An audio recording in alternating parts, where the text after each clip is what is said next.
The quarter-day ledger. The ledger should not have skipped from 23 to 25. I saw the danger before I heard the door open. The missing leaf showed in the numbering, neat enough to escape a careless eye and grave enough to ruin my mother if quarter-day found it thus. I had just slipped the book beneath the morning lists when Mr. Mercer crossed the threshold.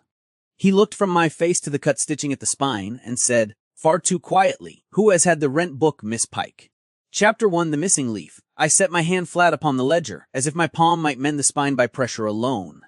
No one, I said, which was not an answer to his question and therefore sounded false the instant it left my mouth. The morning room had ceased to be a morning room 3 days earlier, when the late Viscount was carried upstairs for the last time and the lower rooms were claimed by morning custom, callers, and paper. Half the tables were hidden under lists. Black bordered notes lay in ordered stacks, waxed dried in shallow red-brown islands upon one candlestick because Cook's boy had been sent for more tapers and not returned in time. The smell of extinguished fire still lingered under the starch and damp wool of the house. Mr. Mercer shut the door with more care than force.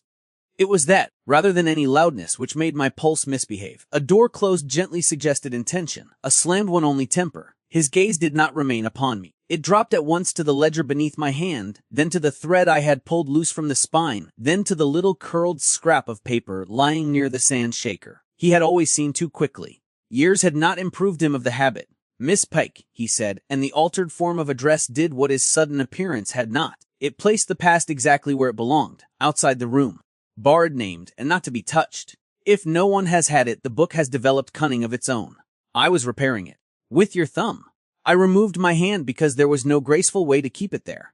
The ledger looked worse uncovered. The numbering had appeared orderly when half hidden under the morning lists. Exposed, the omission seemed almost insolent. 23. Then 25. The clerkly neatness of the renumbered column only sharpened the violence. I had not yet fetched paste, I said.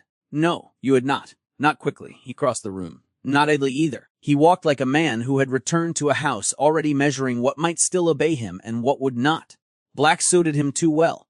That was an unworthy thought, and I punished it at once by counting practical things instead: the rain, dark mark at the hem of his coat, the clean line where his gloves had recently been removed, the faint damp at one shoulder from the weather outside, the absence of mud on his boots because Saunders would have taken them at the door. He stopped at the table opposite mine. Between us lay condolence letters, unpaid coal accounts, a list of household candles consumed over the last fortnight, and the damaged ledger which had done more to alarm me than the arrival of the new heir. Who asked you to sort these? He said. Lady Harbury wished the household papers set in tolerable order before more gentlemen arrive tomorrow. Then Lady Harbury has more confidence in tolerable order than the facts justify. That, I said, is not uncommon. His mouth changed, though not enough to call it a smile. He looked down at the book again. You saw the missing leaf before I came in.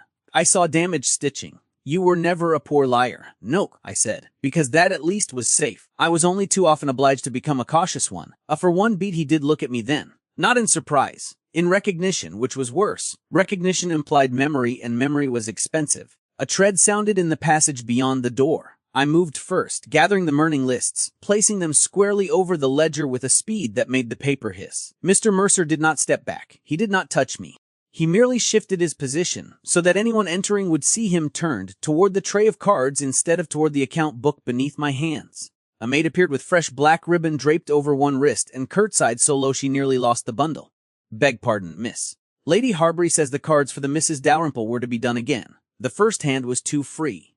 I set them there, I said. The girl obeyed, but not before noticing Mr. Mercer, noticing me and noticing as much space between us as the table allowed. In a morning house, people observed grief from duty and impropriety from instinct. She lowered her eyes, though not before she had taken enough away to furnish the servants' hall for an hour. Tell Lady Harbury I shall attend to them directly. Yes, miss. She withdrew. The door remained imperfectly latched after her. I could feel the corridor through the gap, like a held breath. Mr. Mercer waited until the sound of her shoes vanished. That will be discussed below stairs by dinner. I am aware how houses operate. Then you know I should not have found you alone with this book. A laugh almost escaped me, which would have been a hideous thing in that room. Should you have preferred to find me ignorant? I should have preferred, he said, to find the page where it belongs. That answer was so entirely itself that I hated him for still possessing it. Not cruelty, not softness, only the bluntest useful truth set down like a weight. I took up the ledger before he could. You presume a great deal. I presume only what the stitching states. He held out his hand. He did not demand. That made it harder. The old impulse rose in me then, swift and foolish, to keep the object from him, not because he had no right to see it, but because I could not bear for him to know first how quickly I had understood the danger. A dependent gentlewoman was permitted neatness, quietness, usefulness, and gratitude. She was not encouraged to recognize a threat before the men did, least of all when the threat was made of numbers. "You have been in the house less than half an hour," I said. "Already you speak as if every drawer must answer to you." "Not every drawer. Only the ones with rents in them." The distinction struck too near the mark.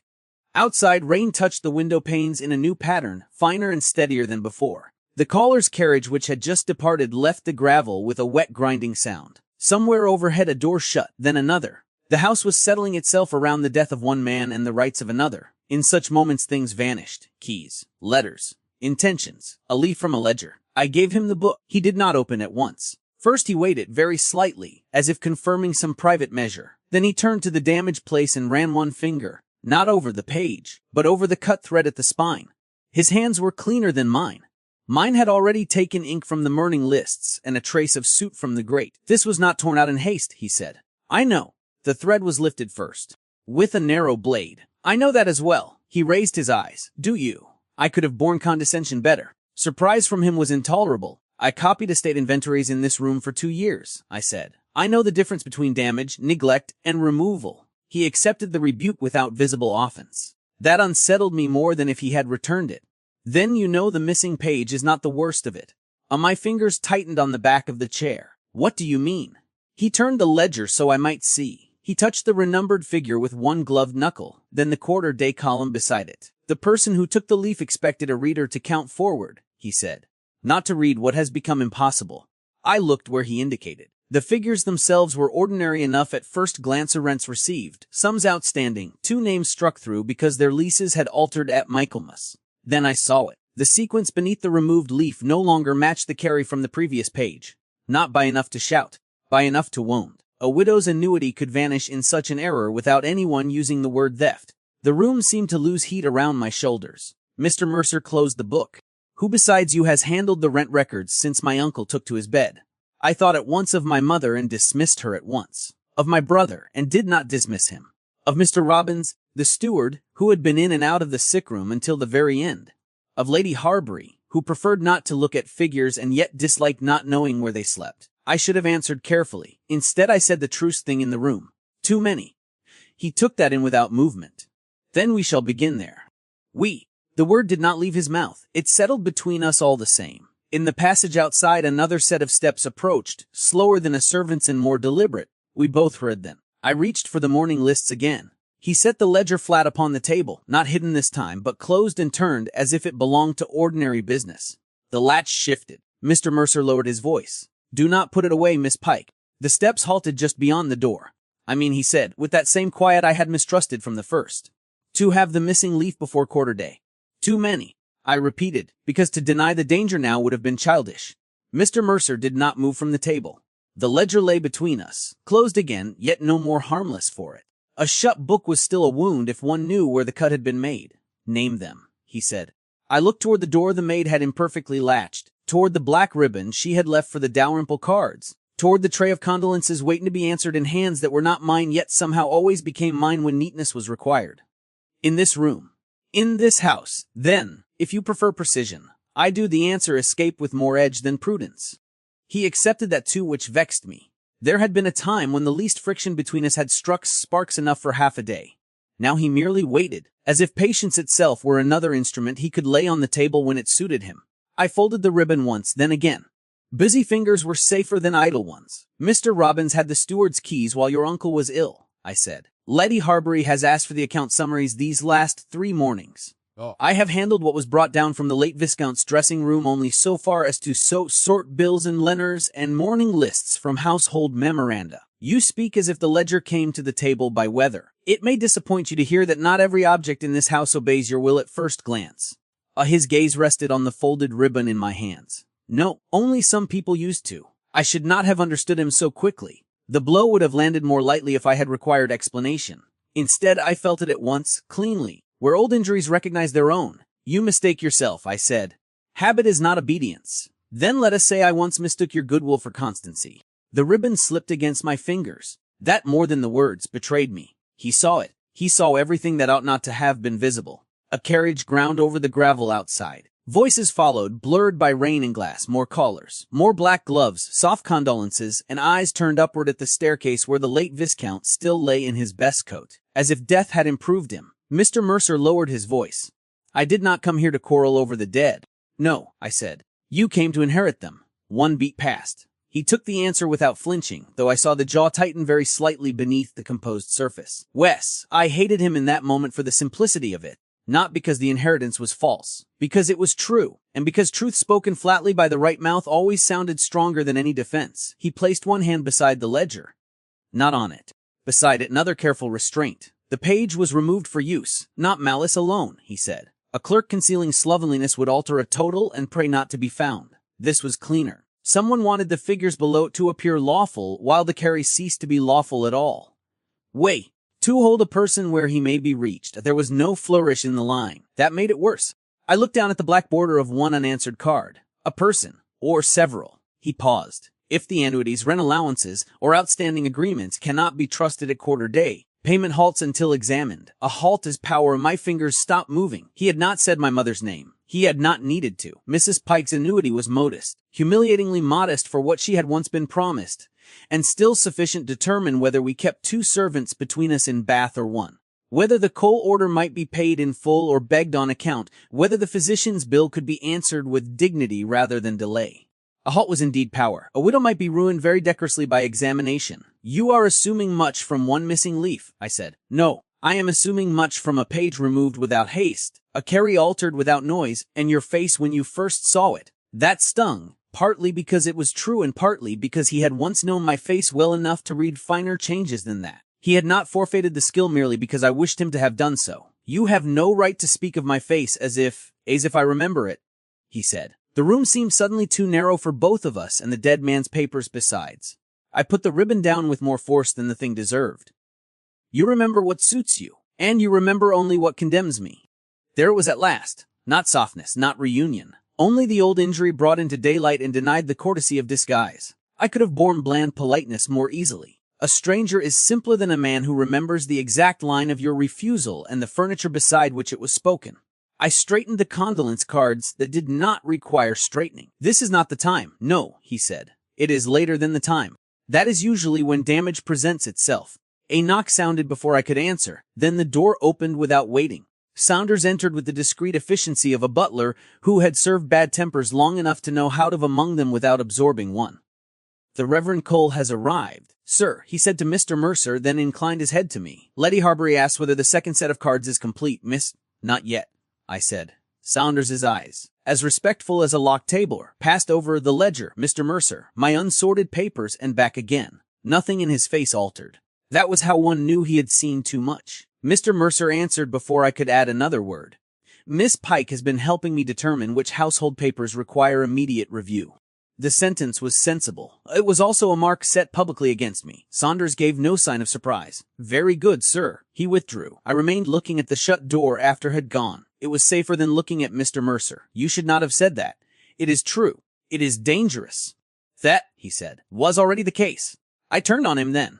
Do not speak as if there is no difference between danger chosen and danger announced. Before Saunders, I was sorting mourning cards. After Saunders, I am in conference with the Herr over a damaged rent book. By supper it will have become something larger and much uglier. His expression altered then, not to regret exactly, but to a closer thing than he had shown before. You are right. The admission was so swift that it checked the next sharp sentence in my throat. He continued, but had I pretended otherwise, he would have drawn the wrong conclusion and spread a more poisonous one. A heat rose straight to my face. There are humiliations so precise they scarcely need wording. I hated him anew for seeing the route so quickly. A man and woman alone in a mourning house required no ledger to become talk. You overvalue your attractions, I said, because there was no dignified way to answer what he had not quite said. One does not need attractions, he returned.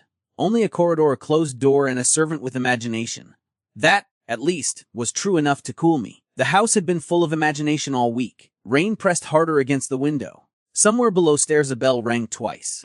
I heard movement in the passage beyond the morning room and knew the calls upon us would only thicken from here. Whatever could be learned in private would have to be learned between interruptions. Under them, through them. Mr. Mercer drew the ledger toward himself, then stopped and looked at me instead. Was your brother at Willowmer last month? There it was. Not her face. Not the weather, not the dead man. My brother. My spine went stiff so quickly it hurt. You do not ask small questions. No, I ask necessary ones. He was here for 2 nights. Did he enter the late Viscount's rooms? I do not know. You know more than that. I said, and made each word exact, that my brother is not a page lifted from a book for you to examine at leisure. No, he said. He is a gentleman with debts, calm, and intermittent judgment. Those things are rarely leisure to examine. The old impulse returned with such force that for one disgraceful moment I nearly said his name. Not Mr. Mercer, the other one. The one from years ago, before silence and distance made safer furniture of us both. I did not say it. I gripped the back of the chair until the wood pressed crescents into my palm. My family, I said, will not be discussed as if you had retained the privilege. His eyes held mine. Privilege? I could not answer that without tearing the room open. Outside, the hall grew busier. A woman laughed too brightly, then hushed herself at once. A man cuffed with the grave importance of someone preparing to express sympathy. The house was filling again, not with truth, but with performance. Willowmer had always done that well. Mr. Mercer glanced toward the door, measured the time remaining to us, and changed tack so abruptly that I understood at once why he had survived both war and family. Very well, he said. Let us speak only of access. I mistrusted him most when he became practical. Practicality was the instrument by which he used to win. The steward's chest. He went on. Fu keeps the second key. There is no second key. There is always a second key. Then perhaps the chest is more fashionable than I knew. A flicker touched his mouth and vanished. Miss Pike, in Lady Harbury's cabinet, I said, because withholding it now would have been childish. Or it ought to be. The housekeeper says the cabinet was opened twice yesterday. Once for sealing wax, once because Mr. Robbins claimed he required old wine invoices. Did he? I did not ask to inspect the invoices. Who else uses the cabinet? Lady Harbury. Occasionally Saunders, never me. That last was unnecessary. I heard the bitterness in it too late. His gaze sharpened. No. Some drawers are borne above my station even when I am sent to order their contents. The line remained between us after I had spoken it. Too bare, too nearly the bone. I regretted it once and therefore despised it. He did not apologize. He never apologized quickly. It was one of the first things I had once admired in him and one of the last I had forgiven. Instead he said, then tell me which drawers do answer to you. The question should not have changed anything. It did. I looked at the papers, the ribbon, the ledger, the cards awaiting a better hand. And heard his words not command exactly, but recognition of utility, not my sex, not my dependence, my use. That should have pleased me less than it did. The writing press in the blue room, I said after a moment. The old inventory desk in the west passage, the lower shelf of the steward's pantry, where Robbins leaves whichever books he means to carry later and hopes no one notices first. The cabinet in the small schoolroom still sticks in damp weather. If a page or key were hidden there, the wood would tell on it. He listened without interruption. When did you learn the schoolroom cabinet swells in rain? He said. You were not the only person alive in this house before today. New, he said quietly. Only absent from it. The words landed cleaner than any apology could have done. Not because they mended anything. Because they named the shape of the gap and left it where it belonged. Before I could answer, the door opened again. Lady Harbury entered in black silk and controlled exhaustion, one gloved hand resting very lightly upon the jamb as if even that small support must not be seen as dependence. There you are, she said to Mr. Mercer first, because inheritance rearranges every room more quickly than death. Then, to Miss Pike, those cards cannot remain half done. Mrs. Dalrymple notices such things. I was just finishing them. Mr. Mercer stepped back at once, giving the table and me a fraction more space. It was well judged. Lady Harbury's eye had missed little in 30 years and forgave less than that. I have asked Miss Pike to identify the papers most likely to require review before quarter day, he said. Lady Harbury's gaze shifted to me. Not kind, not unkind either. Merely measuring what expense might be spared by admitting a necessity. If she can be useful, let her be useful. But no whisper of difficulties leaves this room. No, ma'am, I said. Certainly not, said Mr. Mercer. She looked from one to the other of us, then to the ledger, then back again. The Reverend waits, she said to him. And the Wexfords have sent round to ask whether the tenants are still expected on quarter day, which I consider an indecent question under present circumstances. That will be answered, he said. It had better be. She turned to me. The cards first. Then take whatever Mr. Mercer requires to the west passage, not the front rooms. I will not have account books under the noses of callers. There are humiliations one may resist and humiliations one must carry if the alternative is worse. I inclined my head. She left as she had entered, with very little noise and no wasted movement. The moment the door closed, the room altered again. We had been assigned to one another. Not privately now. Functionally. The difference would not improve the talk below stairs. Mr. Mercer took up the ledger. The West Passage in half an hour, he said. Bring the morning cards if you must. Bring also whatever list you can make of who touched these papers in the last fortnight. I gathered the black ribbon, the unsigned cards, and the sand shaker because hands require occupation when the rest of one has been pressed too sharply. You mistake me for a clerk. No, he said. I remember precisely what you are. That was intolerable. It was also, though I would sooner have burned the cards than admitted it, the reason I carried the damaged ledger's shadow with me when I left the room. By the time I reached the West Passage, the second set of cards was sanded, tied, and no comfort to anyone. The corridor ran along the colder side of the house, behind the family rooms and short of the service stair. It had once been used for inventories when Willowmer still prided itself on orderly abundance. Now it held a narrow desk, a row of hooks for keys no one wished callers to see, and 2 japanned chests with brass corners gone green at the joins. The windows were small. Rain blurred them into dull silver. One lamp burned because the day had not the decency to remain properly morning. Mr. Mercer was already there. He had taken off his gloves. They lay folded beside the lamp. The sight disturbed me more than it should have done. A gloved man may be formal. A bare-handed one means to work. You are prompt, he said. I was not aware delay had ever recommended itself to disaster. No. He looked at the tied cards in my hand. Did Mrs. Dalrymple receive the right degree of sorrow? She received a straighter hand. That must answer. I set the cards at the end of the desk. He had brought down more than the ledger. The keyboard had been lifted from its place inside the side cupboard, and now leaned against the wall where the empty hooks showed plainly. One absence among many pieces of brass is the sort of thing only certain temperaments notice. Unfortunately, both ours did. The steward's chest key, he said. I saw the gap at once. That hook was not empty yesterday. You are certain? I am not in the habit of counting keys for amusement, but yes. His gaze sharpened, not at me but through me, as if my memory were a tool he had expected to function, and was relieved to find did. Who knew the board was kept here? Anyone who has worked in the house longer than a week, which is to say almost everyone worth suspecting. He turned the board over. The wood on the back was dustier than the front. A clean crescent marked where a finger had pressed recently near the missing hook. That finger is broader than yours, he said. I am deeply grateful the household does not rely upon my width for its security. It also pressed high, above your natural reach. I disliked the remark less for its truth than for the calm with which he offered it. No flourish, no false sympathy, only a measurement. The steward's chest stood under the window. Its lock was old, solid, and polished by years of use. Mr. Mercer knelt to examine the keyhole while I remained by the desk, watching the corridor through the half-open service door at its far end. Any footstep from the stair would reach us too soon in that narrow place. There are marks, he said. New. He glanced up. Comb and tell me. I should not have crossed to him so readily. The passage was not large. A kneeling man takes more room than a standing one if he is the kind who fills his coat honestly. I stopped a little too near.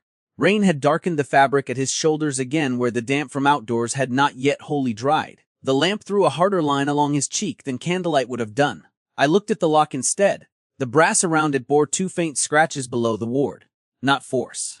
Clumsy haste, perhaps, or a hand less accustomed to that particular key than it pretended to be. Not a servant's hand, I said before I could stop myself. He rose. Why? 'Cause servants who use the same lock daily stop injuring the metal. They remember the turn by feel. He was close enough that I could hear the quiet change in his breathing before he spoke. And gentlemen. Gentlemen do not generally trouble themselves with stewards' chests. A silence followed. It belonged to neither of us entirely. It belonged to the rank fact between us and the dead man upstairs. Mr. Mercer stepped back first. Open it. With what? My improving moral character. His eyes shifted to the keyboard. Letty Harbury said the cabinet in her dressing room held a second key. She said no such thing. You did. I hated that he listened so exactly. The cabinet key itself had been procured by Saunders under the decent fiction that Lady Harbury wished the old wine invoices reviewed after all. Mr. Mercer held it out to me now, a small brass thing warmer from his hand than from the room. I took it only because refusing would have looked absurd. The cabinet stood in a recess opposite the chest. It was a narrow piece with double doors and a temper ruined by damp weather. I had been right about the sticking wood. The lock turned, but the left door held fast at the frame. I braced one hip against the wainscot and pulled. Do not wrench it, he said. I beg your pardon. Next time I shall reason with the timber. He reached past me, not touching, only adding weight where the hinge had swelled, The nearness made my shoulder blades draw tight beneath my dress. Together, he said. That word again I pulled. He steadied. The cabinet yielded with a moist little crack, as if it objected to being made useful after so many years of merely standing there. Inside hung 6 more keys, a packet of folded papers tied with blue thread, and a small tray where sealing wax had spilled and hardened. There should have been 7 keys. He did not say it. He did not need to. One missing here as well, I said. The same family of absence, he answered. The tray of wax caught my eye. A fresh chip had broken off one edge. It still showed a brighter red beneath the dust. Beside it lay a little smear where a finger had pressed carelessly and then dragged. This was open today, I said, after the rain began. I touched the cabinet shelf. The wood beneath the outer line of dust was dry, but the cabinet door carried a darker crescent where damp sleeve cloth had brushed it. Wes, or by someone who had been out in it. Mr. Mercer looked toward the window. Mr. Robbins came in from the village at 10:30. You know that. Saunders told me who had gone in and out since breakfast. I folded my arms. Not because I was cold, but because my body had grown too aware of its own position in the narrow recess. And did Saunders tell you whether Mr. Robbins returned the wine invoices? No. That omission seems eloquent. Mr. Mercer took down the remaining keys one by one and tested their weight in his hand. Which of these reaches the writing room? The longer worded one, not that one. The other. He chose the correct one on the second attempt. I wished that pleased me less than it did. Footsteps sounded at the service stair. I turned at once. Mrs. Shaw, the housekeeper, appeared with a line and inventory book and stopped dead at the sight of us standing before the open cabinet. There are silences that ask everything. Mrs. Shaw. Isis Shaw, because someone must govern the moment before it grew teeth. Mr. Mercer is reviewing access to the stores and paper rooms. Mrs. Shaw's face altered only in the smallest possible way, which in a good housekeeper means she has altered it a great deal. In the West Passage, Miss, the front rooms are full of callers, said Mr. Mercer before I could answer. I do not care to discuss house keys under the Reverend's ear. Mrs. Shaw took that in. She did not approve. Approval was not required. The silver closet key remains in the pantry, she said. If there is to be an accounting of locks, I should prefer all the facts included. Quite right, he said. It was cleverly done. He had given her respect in the exact coin she used herself. She would not like him. She would, however, answer him. Mrs. Shaw's gaze moved to the empty space inside the cabinet. That key was there yesterday evening. Who saw it? I asked. I did. And Meg, well, she fetched black ribbon. Her eyes shifted to me then. I would not keep all the girls from talking, miss. But I can keep them from talking too foolishly. I know, I said. That was a kindness of a severe sort. Mrs. Shaw withdrew without another word, carrying her line and book like a sentence she had chosen not to pronounce. When she had gone, Mr. Mercer returned the unused keys to the cabinet. You are trusted. In portions, I said. Like tea in lean times. He shut the cabinet doors, though not fully. They would swell again if pressed too hard. Trust in portions is often the only kind a house can spare. That sounds like experience. It sounds like inheritance. The answer sat with me longer than I cared to admit. He took up the ledger and set it beside the chest. If the steward's key is missing from both boards, the chest has been opened since this morning by someone who means to control more than one room. Or someone who means to make it appear so. Yes. He looked at the lock again, but that person did not relock it with a fully familiar hand. I crouched this time before he could. The lower panel smelled faintly of old varnish and damp stone. Someone had wiped the top of the chest recently, but not the molding beneath. Dust remained there in a narrow gray line, except where one finger had dragged through it near the hinge. Opened in haste. Closed in better haste, I said. He lowered himself beside me, not looking about only practical. What is that? I leaned closer. A tiny curl of black wax clung under the lip of the lid. Not from the cabinet tray, I said. That was red. Then from where? I thought of morning letters, of seals pressed badly in weak light, of packets tied and retied. My eyes shifted at once to the blue thread bundle still hanging inside the cabinet. He followed the look. Do not touch it yet. I was not going to. That would have been a lie, I said. A better one than before. Though the line almost turned between us into something warmer than it had any right to be. He looked at me then, fully, with that brief dangerous attention I remembered too well and had spent years training myself not to miss. I rose at once because kneeling beside him in a half-lit passage while the house breathed around us was the kind of stupidity from which reputation never recovers cleanly. He stood more slowly. Quarter day is the day after tomorrow, he said. I know when quarter day is. Do you know what happens if this ledger is called into question before then? The answer should have been obvious. Rents delayed. Accounts suspended. Explanations requested by men who thought explanation a form of sport. I said none of that. He waited until I looked at him. Payments halt. he said. Everything not immediately provable may be held back, tenant allowances, supplier accounts, small wages, annuities. The word entered the passage like cold water. My mother's annuity is not tied to this chest. It is tied to the estate's credit until the formal settlements are separated. That has not yet been done. I gripped at the back of the chair beside the desk. The wood was damp, cooled in my hand. How long have you known that it might touch your mother? He did not soften the question. Since I saw your face over the altered Carrie. I should have thanked him for not saying it before Mrs. Shaw appeared. Instead I said, and you chose now to tell me. I chose now because now you can still act. The practical cruelty of that was precisely what made it mercy. For one unbecoming moment the passage swayed, not from weakness, from arithmetic. Coal, lodgings, medicine. My mother's settled voice when she claimed not to mind bath in winter because cold kept her complexion. How neatly women learn to rename deprivation. Mr. Mercer did not move toward me. He knew better than to offer comfort where the price of taking it would have been humiliation. We shall not lose another hour, he said. The house bell rang below, once for the front door, once for the withdrawing room, another carriage, another caller. Another layer of witness laid over the day. I looked at the shut chest, the half-shut cabinet, the missing key, the bundle tied in blue thread, and the ledger that had ceased to be paper and become threat. No, I said. We shall not. By 4 o'clock the house had become too full to think in. Wet cloaks steamed faintly in the hall. The front drawing room breathed lavender, starch, and pious fatigue. Every quarter hour another carriage seemed to arrive, deposit sympathy, and depart with fresher material than it had brought. I moved among the trays and cards with the useful invisibility allotted to a dependent relation visible enough to be summoned, indistinct enough to be forgotten once the task in my hand had passed to someone richer. From the doorway of the withdrawing room I saw Mr. Mercer receive a gentleman from Sevenoaks with the composure of a man who had not spent the last hour kneeling by a steward's chest and discussing annuities in a cold passage. He bowed at the proper depth, listened at the proper interval, and answered with the same economy he had shown over the damaged ledger. The ease of the transition irritated me. Men were permitted more than one face in a day. Women were expected to keep one and make it useful. Miss Pike, Lady Harbury said behind me, you are drifting. I turned at once. No, ma'am. Then do not stand in the doorway as if you have misplaced your purpose. The Ashburton's cards are to the left, not with the church people. Their feelings are high Tory even if their son married absurdly. She adjusted one cuff before I could offer. She was tired enough to tremble and too disciplined to let the tremor remain in sight. When she had done, her gaze shifted past me toward the withdrawing room. Mr. Mercer had just inclined his head to something the Sevenoaks gentleman said. Nothing in his face altered. He resembles his father there, she said. I did not ask whether the resemblance pleased her. One did not ask Lady Harbury questions to which she had not already decided the answer. Do you require anything else, Mom? Wes. She turned back to me. You will not encourage alarm. The sentence was plain, but not simple. Households like Willomer survive on implication longer than on coal.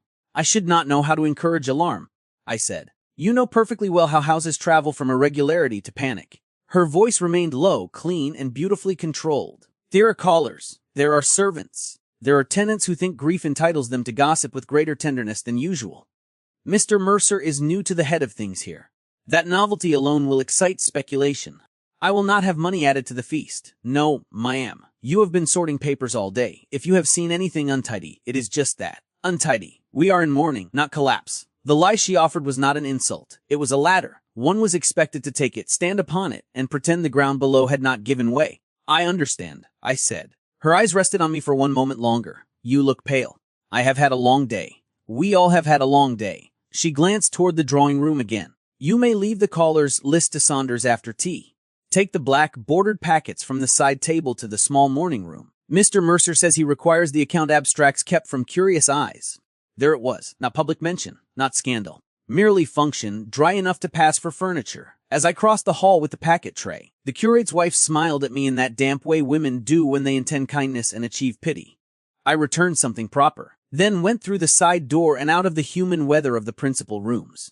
The small morning room, unlike the larger one below, had not yet been consumed by condolences. It smelled of cold grate sealing wax and damp wallpaper. The shutters were not fully closed, so the light arrived in narrow gray bars across the carpet. Mr. Mercer stood at the escritoire by the window, one hand braced on its lid, the other holding a folded paper he had evidently read twice and disliked equally both times. He looked up when I entered and closed the paper at once. That is an encouraging expression, I said, setting down the tray. It is not meant to encourage. I am relieved your intentions remain consistent. He ignored that. Lady Harbury spoke to you. And a Willomer is not to collapse until a more suitable week. He exhaled once through the nose. Not latter. Not quite. That accords with what she said to me. What did she say to you? That if there are difficulties, they are temporary. If they are not temporary, they are not to be spoken of in front of the Reverend. I could not help it then. The corner of my mouth betrayed me. That sounds exactly like her. We were quiet for a moment after that, and because the moment was not hostile, I mistrusted it. He crossed to the table and untied the packet I had brought. Inside lay the account abstracts Lady Harbury had refused to let remain in the passage, and had equally refused to admit she feared. He spread them with care, waiting one corner by the sand shaker. These were in the late Viscount's escritoire, he said. Summaries only. Enough to soothe a gentleman who wished to know that figures existed, not enough to prove any of them. Did your uncle soothe easily? No, which tells me he kept the usable record elsewhere. The steward's chest. Or in copying books made from it. I felt the weight of that before I wholly understood it. You think the missing leaf may be rebuilt? I think it must be. He reached for the ledger and opened it where the numbering failed. Beside the gap he laid one of the abstracts and then another. The handwriting differed, Robin's on one, the late Viscount's own corrective marks on the other, a clerk's fair hand on a third, but all three leaned upon the same missing measure. I want names, he said. Not all of them, the dangerous ones. Which annuities? Which allowances? Which tenancies altered late enough to hide under a new carry? I remained standing. He looked up. Pike, you speak as if I were your steward. I speak as if you know this paper trail better than anyone in the house who will answer me honestly. The line should not have steadied me. It did. He waited, and because he waited without pressing, the answer came out truer than I had intended. There are 3 annuities likely to matter at once. My mother's, Mrs. Fenwick's at the lodge, and the reduced allowance to Mrs. Bell, the widow on the Lower East Road, though that one is handled under tenant relief rather than family obligation. He said nothing, but a listening stillness came over him that had always once been dangerous to me. A man who truly attends to your meaning alters the room. Continue. The vain lease was amended near Michaelmas when the second son took up the farm instead of the father. The figure changed, but not by enough to draw comment unless the old carry sat beside it. The coal allotments for the almshouse cottages were reduced in January. Quietly, Mrs. Shaw complained to cook because broth had to be thickened more than usual once the weather turned. I looked at the ledger again, and there was something odd with the widow Trent's arrears. Her line was struck through once, then recopied. Did you see that yourself? In passing. I was not asked to inspect it, only to copy the quarter summaries for your uncle's correspondence. Asked by whom? The late Viscount. His expression did not shift. Only the fingers resting on the table became very still. I moved to the far side of the table because distance had become inconvenient to the work, though not, unfortunately, to my nerves. The abstract nearest me carried a blot half sanded away and a figure corrected with the faint, offended impatience of a man who believes ink exists to obey him. This one, I said, tapping the column. He always corrected 7s by cutting the top bar too short. Robbins wrote a fuller hand. If the missing leaf fed this summary, then the carry was already false before this was copied fair. He looked where I indicated, then at me. How many years did he use you in this fashion? The question annoyed me, partly because it was imprecise, partly because I heard the answer before I shaped it. Use is a coarse word. It is also often the right one. I took up another sheet so I would not have to look at him while I answered. Long enough. His silence invited no comfort and made none available. I copied what I was given, I said. Estate letters when the clerk was ill. Household summaries when Robbins was in the village. Lists of subscriptions, deliveries, inventories, repairs. And tenant gifts at Christmas so that generosity might be remembered in the proper ink. Nothing grand. Nothing official enough to grant authority. Only enough to know where errors had first appeared when they later chose to call themselves accidents. Mr. Mercer's hand left the table. That is not nothing. No, I said. It is merely unpaid. The room held the sentence after I spoke it. Not because it was dramatic, because it was plain. He did not apologize for the house, his uncle, his class, or his own place in any of it. Had he tried, I might have despised him for the effort. Instead, he said, "Can you reconstruct the likely order of the missing entries from memory?" The question should have been impossible, yet memory, once trained to serve quietly, is hard to dismiss when at last called properly into the room. Not the whole leaf, I said slowly, but perhaps the sequence of pressures. Which names cluster? Which sums were too awkward to sit beside one another without notice? Which intrigues your uncle liked pushed to the lower half, where gentlemen grow careless? His gaze sharpened. Then I sat. He drew the lamp nearer, though it was not yet fully dark, and turned one blank sheet toward me. Not to take dictation like a schoolmaster, to make space. That difference mattered more than it should have done. I picked up the pen. For the next quarter hour we worked without elegance. I set down names first where my certainty was highest, then marks, dashes, and question hooks where memory supplied position but not amount. He cross-checked against the abstracts, against the surviving carry, against the altered summaries, and against whatever private arithmetic he had already begun carrying in his head since entering Willowmer. Twice he asked how the late Viscount had liked certain things: arranged widows above tenants, family obligations before stewards' corrections, church gifts isolated where they shone better to the eye. Once he asked nothing at all and simply watched as I reordered 3 names, because a man like his uncle would never have placed Mrs. Bell above the Vainlease once he meant to diminish her. "That is not accounting," he said. "No," I answered. "It is vanity with columns." The phrase almost altered his mouth. Almost. When at last I set the pen down, my fingers were cramped and a faint black line had marked the side of my hand.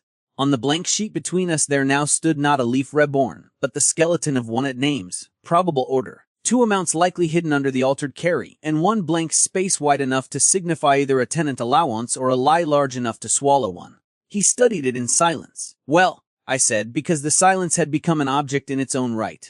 "Well," he answered, "whoever removed the leaf did not do so merely to protect a gentleman's embarrassment. No, your mother's annuity sits too close to the widow relief. Mrs. Bell's allowance is too close to the corrected rent carry. If this is even half right, then the missing page joined private obligation to estate obligation in a way my uncle would not have wished examined."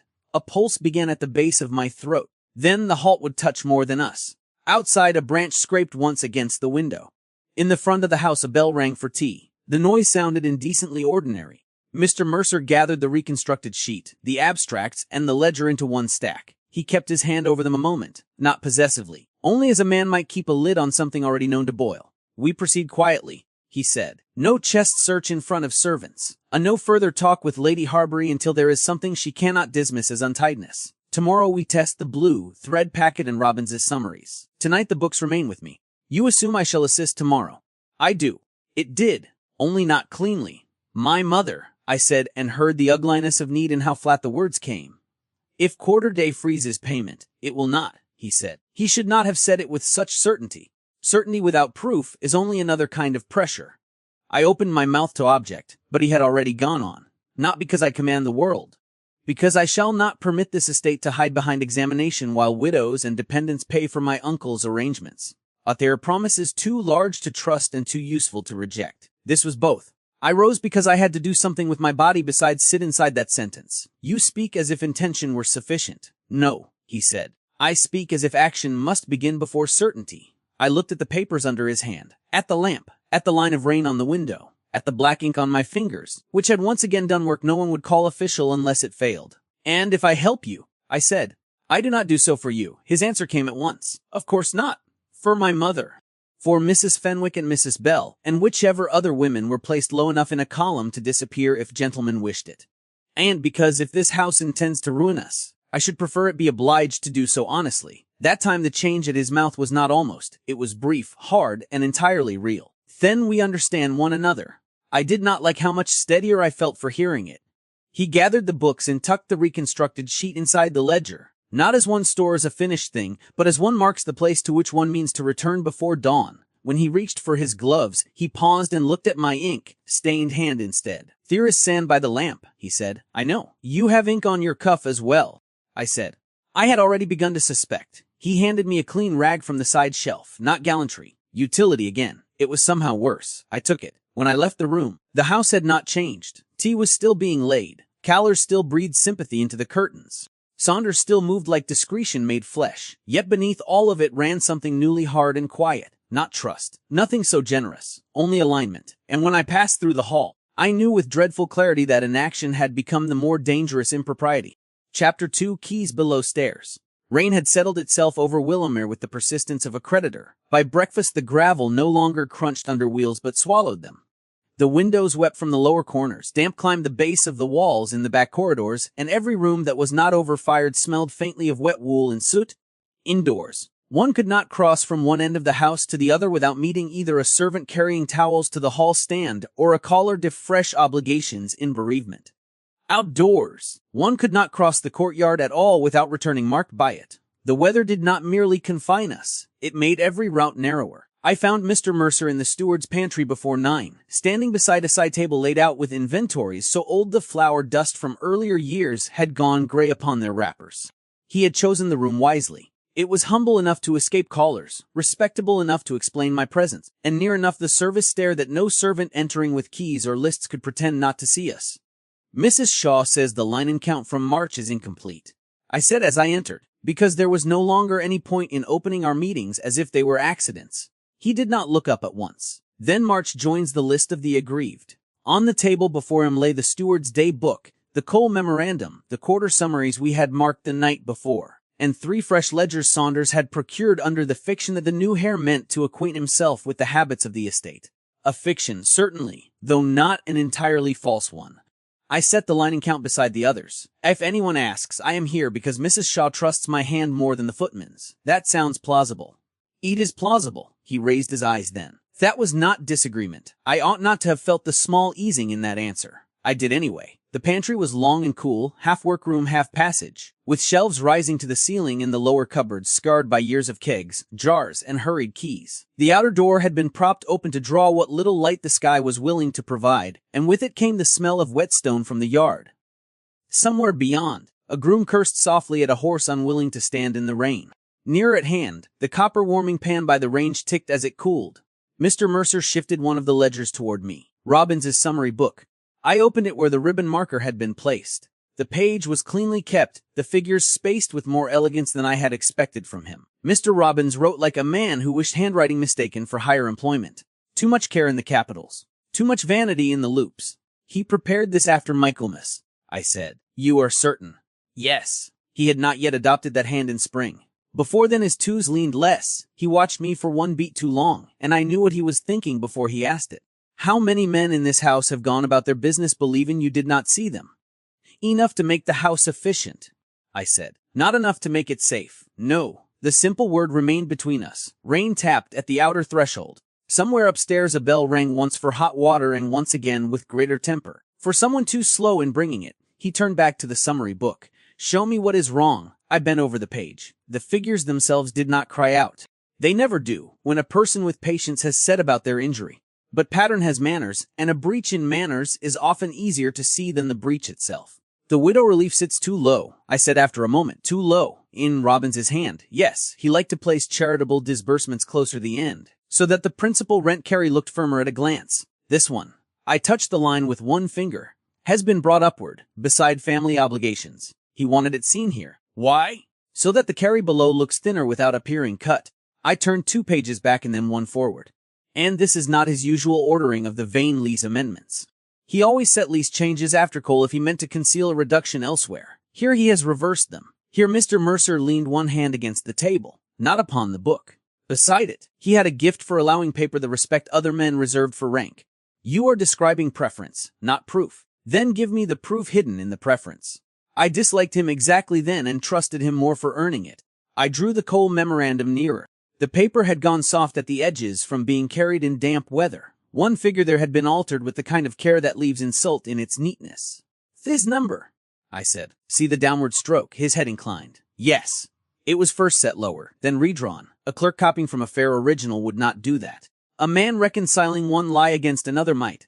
He looked from the memorandum to Robbins's summary book, then to the quarter sheet we had begun rebuilding. And the altered coal allowance sits exactly where the widow relief should have increased if Mrs. Bell's line had been carried honestly. His gaze sharpened, so the missing leaf linked 2 small obligations, and perhaps a third. Enough to be dismissed singly. More dangerous together. We said nothing for a little while after that. The servant's stare behind the pantry wall took on new life as the morning advanced. Shoes passed up and down it in differing weights and tempos. A maid hurried. A footman dragged one heel very slightly. Mrs. Shaw passed without sound at all, which was more eloquent than either. The house had not forgotten we were here. It had merely grown used to the fact quickly enough to begin judging it as routine. The first direct evidence of that routine arrived in the person of Meg, carrying a basket of dried napery and stopping on the threshold with an expression of such disciplined blankness that I knew at once she had spent the last 12 hours improving it for my benefit. "Beg pardon, miss," she said to me, though her eyes went first to Mr. Mercer. "Mrs. Shaw says if the outer pantry lists are wanted, they are atop the blue shelf, not in the lower press where Jenkins muddled them." "I shall manage, Meg," I said. Yes, miss. She did not move. Mr. Mercer, who had been turning the pages of the daybook, said without looking up, "Thank you." That startled her into motion. It almost startled me as well. Servants in mourning houses are praised only in emergencies and blamed as a form of weather. Gratitude from an heir was not a useful household custom. Meg bobbed a curtsy that was too quick to be graceful and disappeared, basket first, into the passage. "She will report that below stairs before she reaches the linen press," I said. That I thanked her. That you knew she was there and did not pretend otherwise. He set down the day book. Would pretense improve matters? Sometimes. Not in this case. I should have contradicted him. The practical part of me knew he was right. The surviving part, the part that understood gossip as well as figures, would have preferred a little more hypocrisy from him. Hypocrisy in houses is often merely a form of insulation. I crossed to the blue shelf under pretense of the outer pantry lists and found the wrappers where Meg had said they would be. Beneath them, however, lay something else, a smaller, flatter book I knew at once I had not seen there yesterday. I drew it out. It was not one of Mrs. Shaw's inventories at all, but a copy ledger, cheap paper, narrow spine. The sort of thing used when figures must be rewritten for someone who wanted digestible clarity rather than full account. The leather at the corners was rubbed thin. On the front board, in ink long since gone brown, stood only one word: extracts. Mr. Mercer saw my face before he saw the book. "What is it?" "Something that ought not to have been left above shoulder height if Jenkins ever truly touched this shelf." I carried it to the table and opened to the first written page. The hand there was unmistakable, not because it was elegant, but because it strained so earnestly toward elegance. My late step-uncle's script had always contained just enough vanity to betray him even when the content did not. He came nearer then, close enough that the lamp glow at his shoulder struck warmer than the morning deserved. "My uncle kept a second digest," he said. "Or someone kept one for him." The page held no full accounts. Only selective lines, each reduced to a gentleman's acceptable patience. Sir, rents due, rents doubtful, allowances too generous, subscriptions proper for public mention, and certain family obligations marked with a narrow slash in the margin. On the second leaf a sum beside widow relief had been copied once, then again in a cleaner hand beneath it, smaller and more regular than the first. I pointed before he did. He bent lower. Not his hand, dows Newbow. Robbins. I considered. No, Robbins is prouder in his capitals and meaner in his spacing. This is someone attempting invisibility. A better clerk, or a woman. He looked at me then. I felt the blood rise under my skin and hated it for the wasteful thing it was. "Not I said. I did not speak. You did not need to." His eyes remained upon me for one beat, then dropped to the page again. "Then who?" That, I said, willing my voice back into order, "is the more useful question." We stood over the copy ledger in silence while the rain thickened once more on the outer stones. The second, cleaner hand had not rewritten the whole page. Only selected lines. Only the ones that placed private obligations beside estate obligations in ways dangerous enough to require later smoothing. Mr. Mercer turned the page with great care. On the next leaf the same pattern repeated. My mother's annuity appeared in the late Viscount's fuller hand once, then below in the cleaner, narrower script with a reduced notation mark beside it. Mrs. Fenwick's lodge allowance sat similarly treated.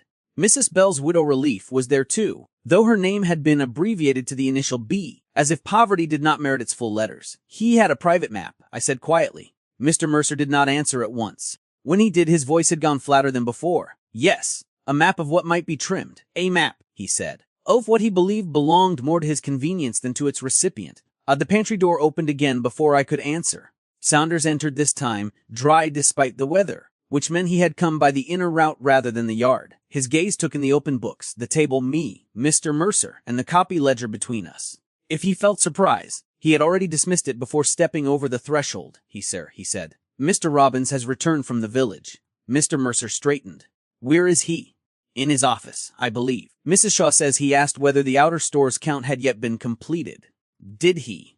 "Yes, sir." Saunders turted very slightly toward the shelf from which I had taken the copy ledger. It was not a glance. It was better than one. It said, "I see what is missing and am too well bred to notice aloud." Mr. Mercer said, "Tell Mr. Robbins I require him in half an hour."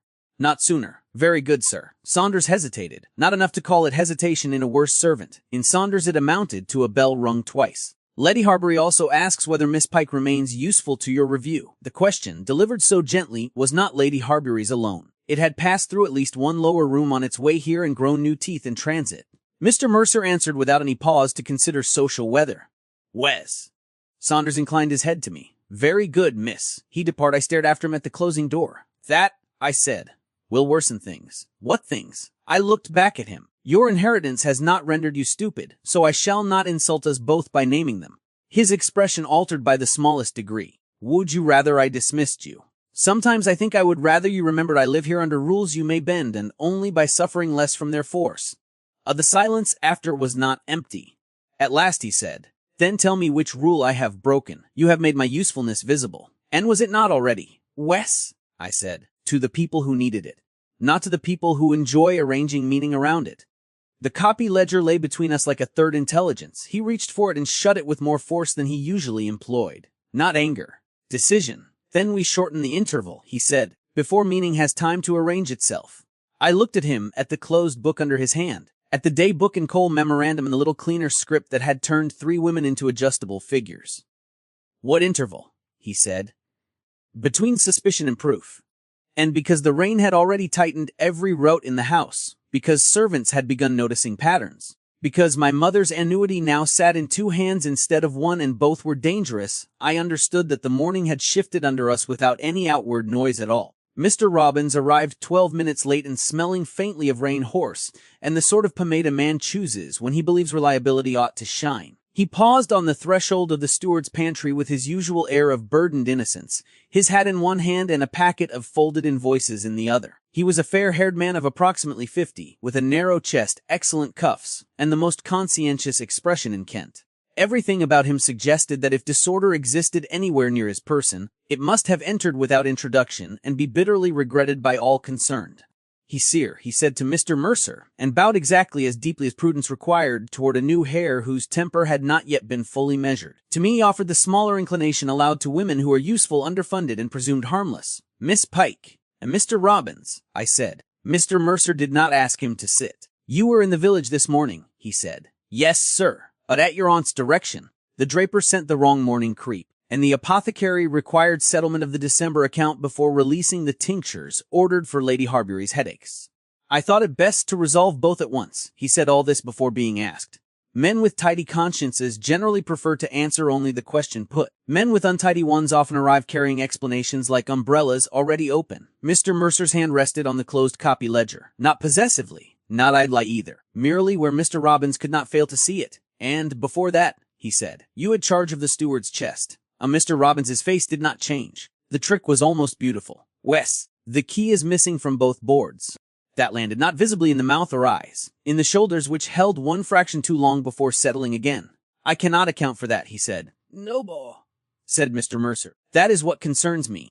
Robbins's gaze flicked to me then, very quickly, as if he could not help but note that I stood at the table and had not been sent away. It was not resentment exactly, more calculation than that.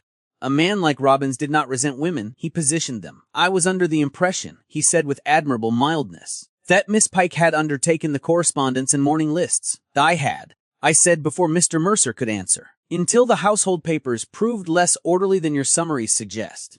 That touched him where I had meant it to. One does not accuse a steward directly in his own room of competence shaped to please the eye rather than the truth unless one means to see whether he bleeds.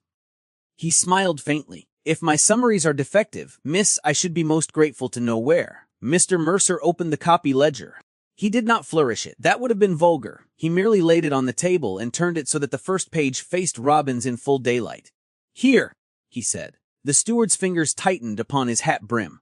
Nothing more dramatic occurred than that. Yet I knew at once that Robbins had seen the book before and had not expected anyone else to do so this week. That, he said after a moment, is not one of the official books. No, said Mr. Mercer.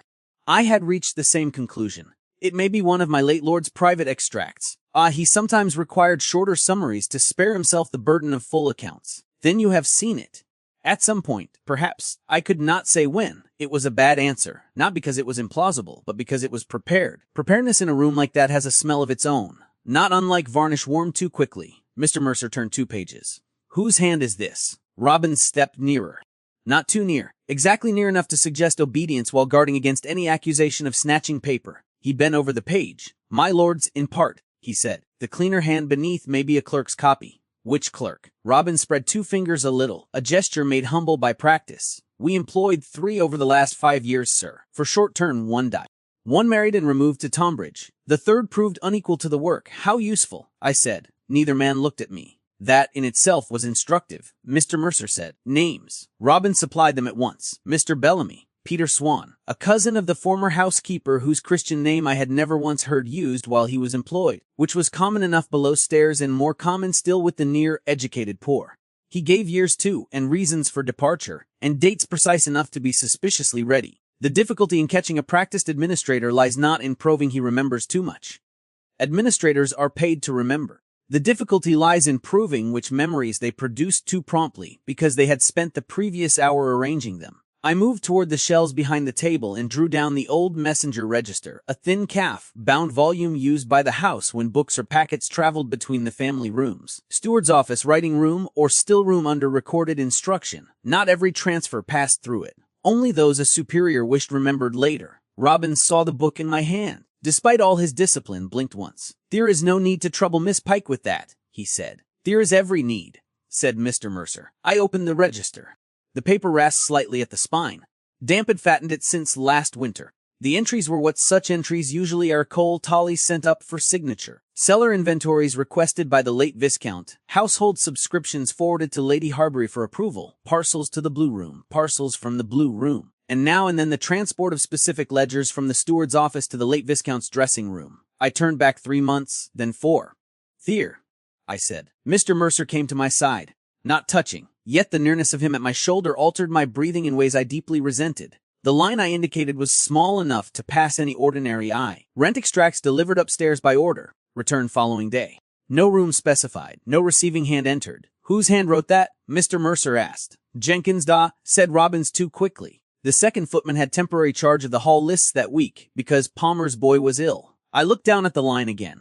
No, I said. Robbins's voice stayed mild. Miss Pike. Jenkins writes his capital R with a loop. This hand begins the downstroke first and adds the curve afterward, which he never does because he learned his letters at the charity school in Chartham and still writes as if the slate were under him. I turned one page back and showed them both an older entry same week by Jenkins regarding coal's scuttle sent to the East Rooms. That is Jenkins. Mr. Mercer said nothing. He did not need to. Silence, used correctly, is an excellent knife. Robbins removed his spectacles, though he had not yet worn them this morning. Another prepared gesture. He polished them with his handkerchief and replaced them. The house has many hands in it, he said. It is difficult to answer for every mark. And yet you answered very rapidly for the clerks, I said. A small pause followed. Not enough to call rude. Enough to make a servant entering with tea have thought better of it.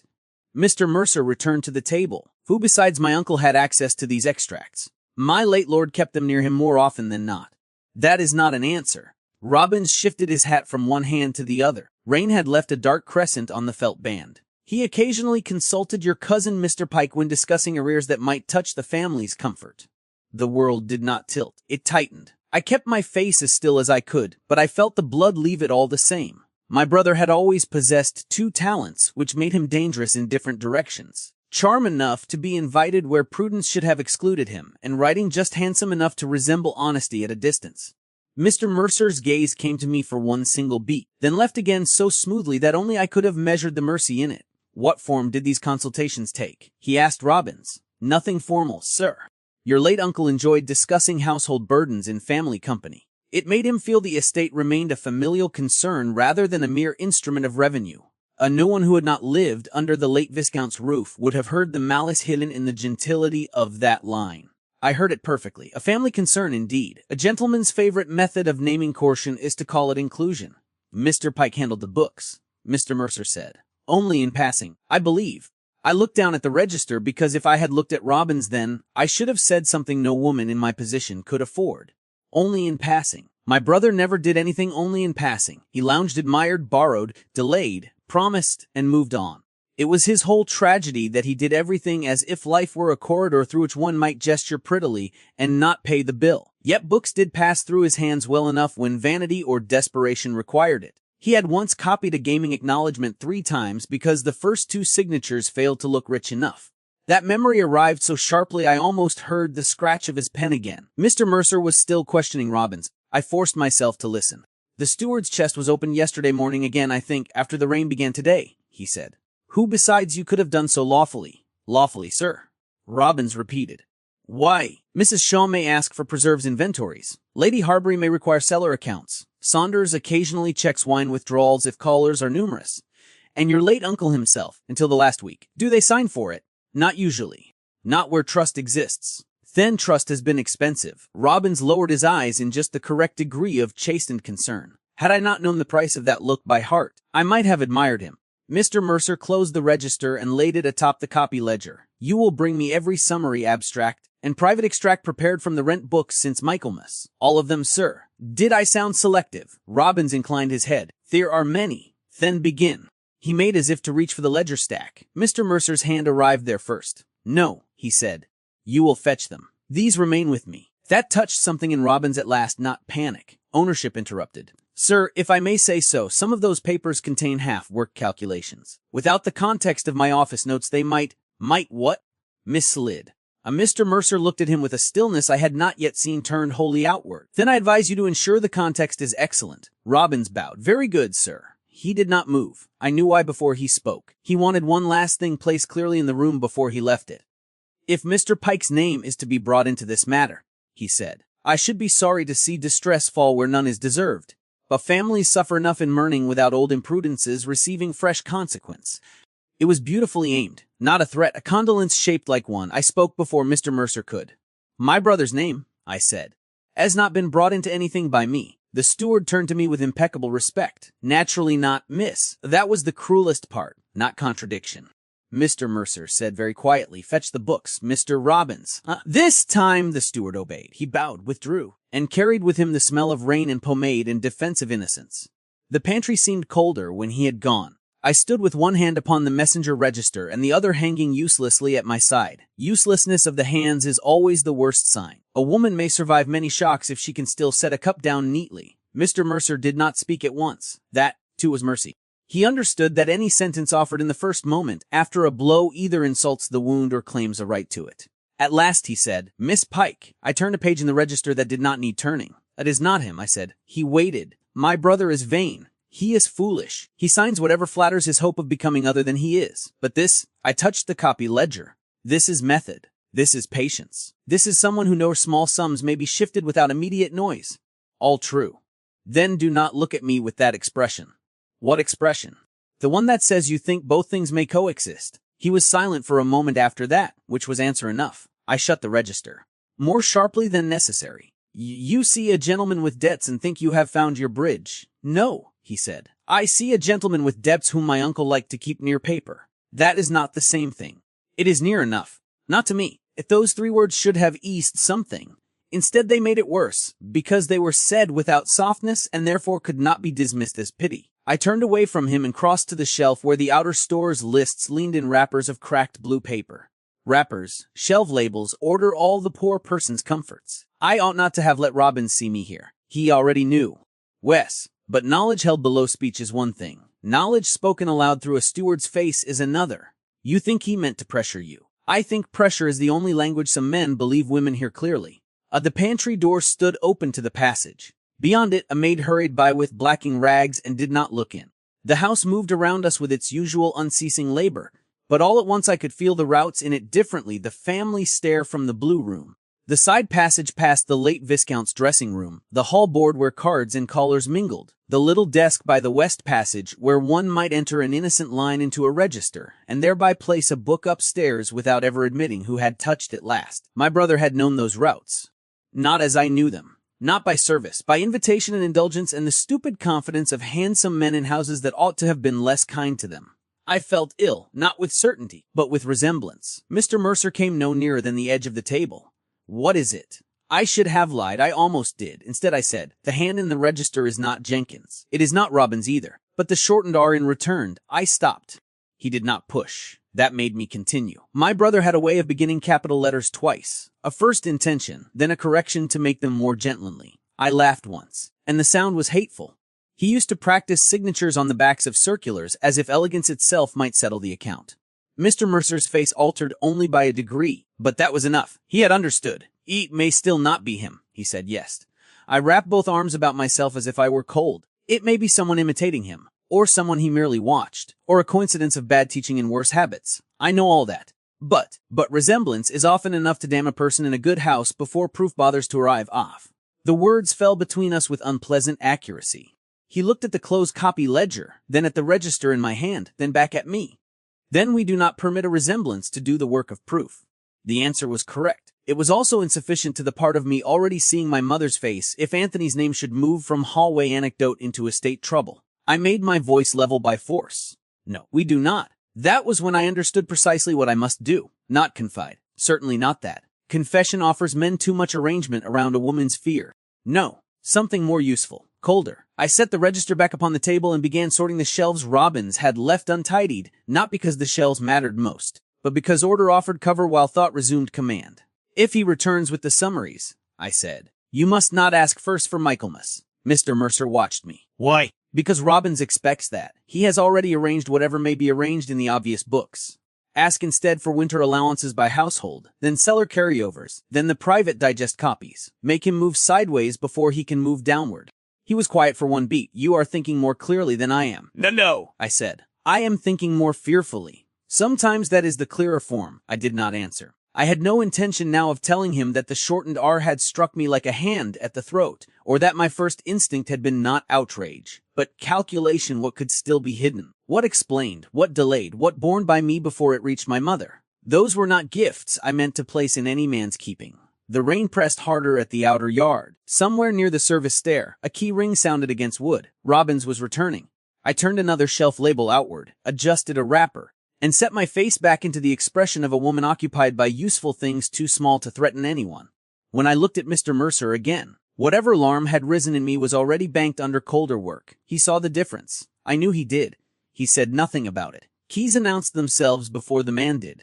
Mr. Robbins entered with 3 ledgers under one arm, a folded packet under the other, an expression of such conscientious fatigue that, had I not seen the speed with which he had previously arranged his memories, I might almost have pitied him for being asked to produce more of them. The winter household allowances, he said, laying down the first book, the cellar carryovers, and such private digests as I could immediately locate without disarranging the office beyond use. That is considerate of you, said Mr. Mercer. The steward took the line as praise. It was not. I saw Robbins realize that a beat later and dislike it. The book smelled of damp leather and stale paper.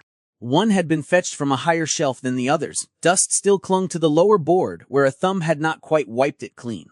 Mr. Mercer opened the cellar carryovers first, not because he cared about claret at that instant, but because I had advised the sideways route and he had taken it without vanity. Robbins, who had prepared himself for attack along the obvious path, was slower now by just enough to be interesting. 2 casks and entered in February, Mr. Mercer said. Robbins leaned forward. Those were reserved against callers during my late lord's final decline. A Lady Harbury thought it prudent not to let the house appear pinched, while the physicians were still coming and going. And the extra cold draw to the east rooms. That was for the sick-room fires, sir. The weather turned colder that fortnight. Mr. Mercer turned one page, then another. This hand is not yours. No, sir, but Bellamy's. Before his death. And this note in the margin. Robbins's pause was smaller than a blink and larger than comfort. My late lord's. The note in question stood in a harsher hand than the entry itself, pared down to sums and initials with a single line drawn beneath one widow's allowance and 2 marks against a tenant relief column. Nothing there proved theft. Everything there suggested appetite. I moved none of the papers.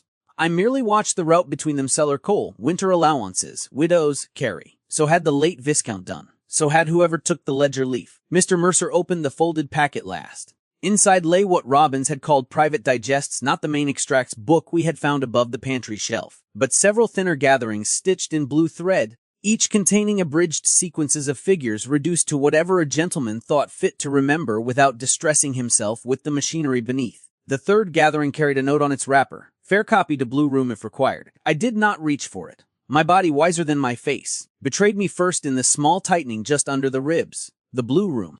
That had been the late Viscount's afternoon room in wet weather and, for 2 winters running, the place where I was sent with copied summaries whenever he wished papers made clean away from the noise of the principal floor. Not his office. Not his office. Never anything so official. Only the Blue Room, with its Westlight and over-decorated writing press, where I might sit for hours ferring numbers into a hand less offensive to his eye than the steward's. Mr. Mercer looked up at once. Miss Pake, nothing, I said too quickly. Robbins turned his head the slightest fraction toward me. He had seen it too. Of course he had. Men who arrange households for their own ends grow very attentive when women inadvertently remember the rooms in which they were used. Mr. Mercer's fingers remained on the wrapper. You know the room. I know most rooms in this house. Better than anyone I have yet met, he said. That was not a kindness. It was an observation, and before I could decide whether I preferred it unspoken, the pantry door opened again and Lady Harbury herself entered, carrying the weather with her in the dark shine of her silk hem and the faint sharp scent of lavender sal volatile. Mrs. Shaw followed one step behind with a tray of cold tea new unwanted and, in her eyes, a reprimand for the entire male sex. Lucian, said Lady Harbury, because once one has inherited, one is granted Christian names in private sooner than one deserves. The Reverend has been settled. The Wexfords have gone. Mrs. Dalrymple remains offended by mortality, but that is God's problem and not ours. Are you still occupied with this? Mr. Mercer rose. Her gaze traveled to the books, to the wrapper in his hand, and finally to me. Nothing in her face altered, yet I knew precisely when she registered the phrase blue room written across my expression before I had schoolgirlishly attempted to blank it. You, she said. Not sharply. Sharper than that, because she did not require volume. Why are you staring at that packet as if it had called your name? One cannot answer such a question with grace because it has been designed to make grace look like guilt. I recognize the room mentioned on the wrapper, I said. You have no business recognizing my brother-in-law's private paper routes. Mrs. Shaw shifted the tea tray on her hands. No sound at all came from the movement, which told me she had made it softly on purpose. I opened my mouth, but Mr. Mercer answered first. Miss Pike handled fair copies in the blue room during my uncle's illness, he said. Lady Harbury turned to him. Did she? She never informed me of that. She was not required to, he said. I am informing you now. It was deftly done. Not because he defended me. Defense from men often arrives wearing possession, but because he made the fact administrative, necessary, already beneath discussion. Lady Harbury's eyes came back to me. Is that true? Wes, ma'am. And how long were you employed in this fashion without my knowledge? The question struck exactly where she meant it to. Not at my honesty, but at my place. Nothing humiliates a woman of limited means faster than being made to account for usefulness conferred privately and paid nowhere properly. Intermittently, I said. Only when a clean hand was wanted in poor light, or when Mr. Robbins was occupied elsewhere.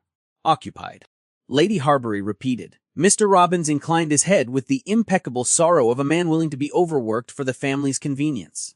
I could have thrown the cold tea at him, Mr. Mercer said. The point at present is not Miss Pike's prior usefulness, but whether any of the extracts routed through the blue room helped shape the missing quarter. Lady Harbury did not look pleased to hear the word missing said aloud, even in a pantry. You are becoming very free with the language of deficiency. I should prefer, he said, that the accounts became less free with it. Odd stillness followed. Lady Harbury did not lose arguments by force. She lost them, when she must, by arranging later conditions more to her advantage.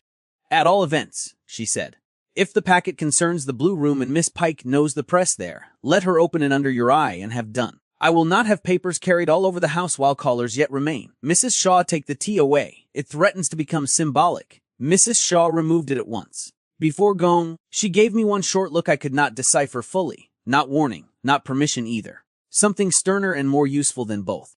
Lady Harbury left without another word. Robbins, who had no excuse to remain once his books had been delivered, bowed and followed her from the pantry, though not before casting one last glance at the wrapper in Mr. Mercer's hand.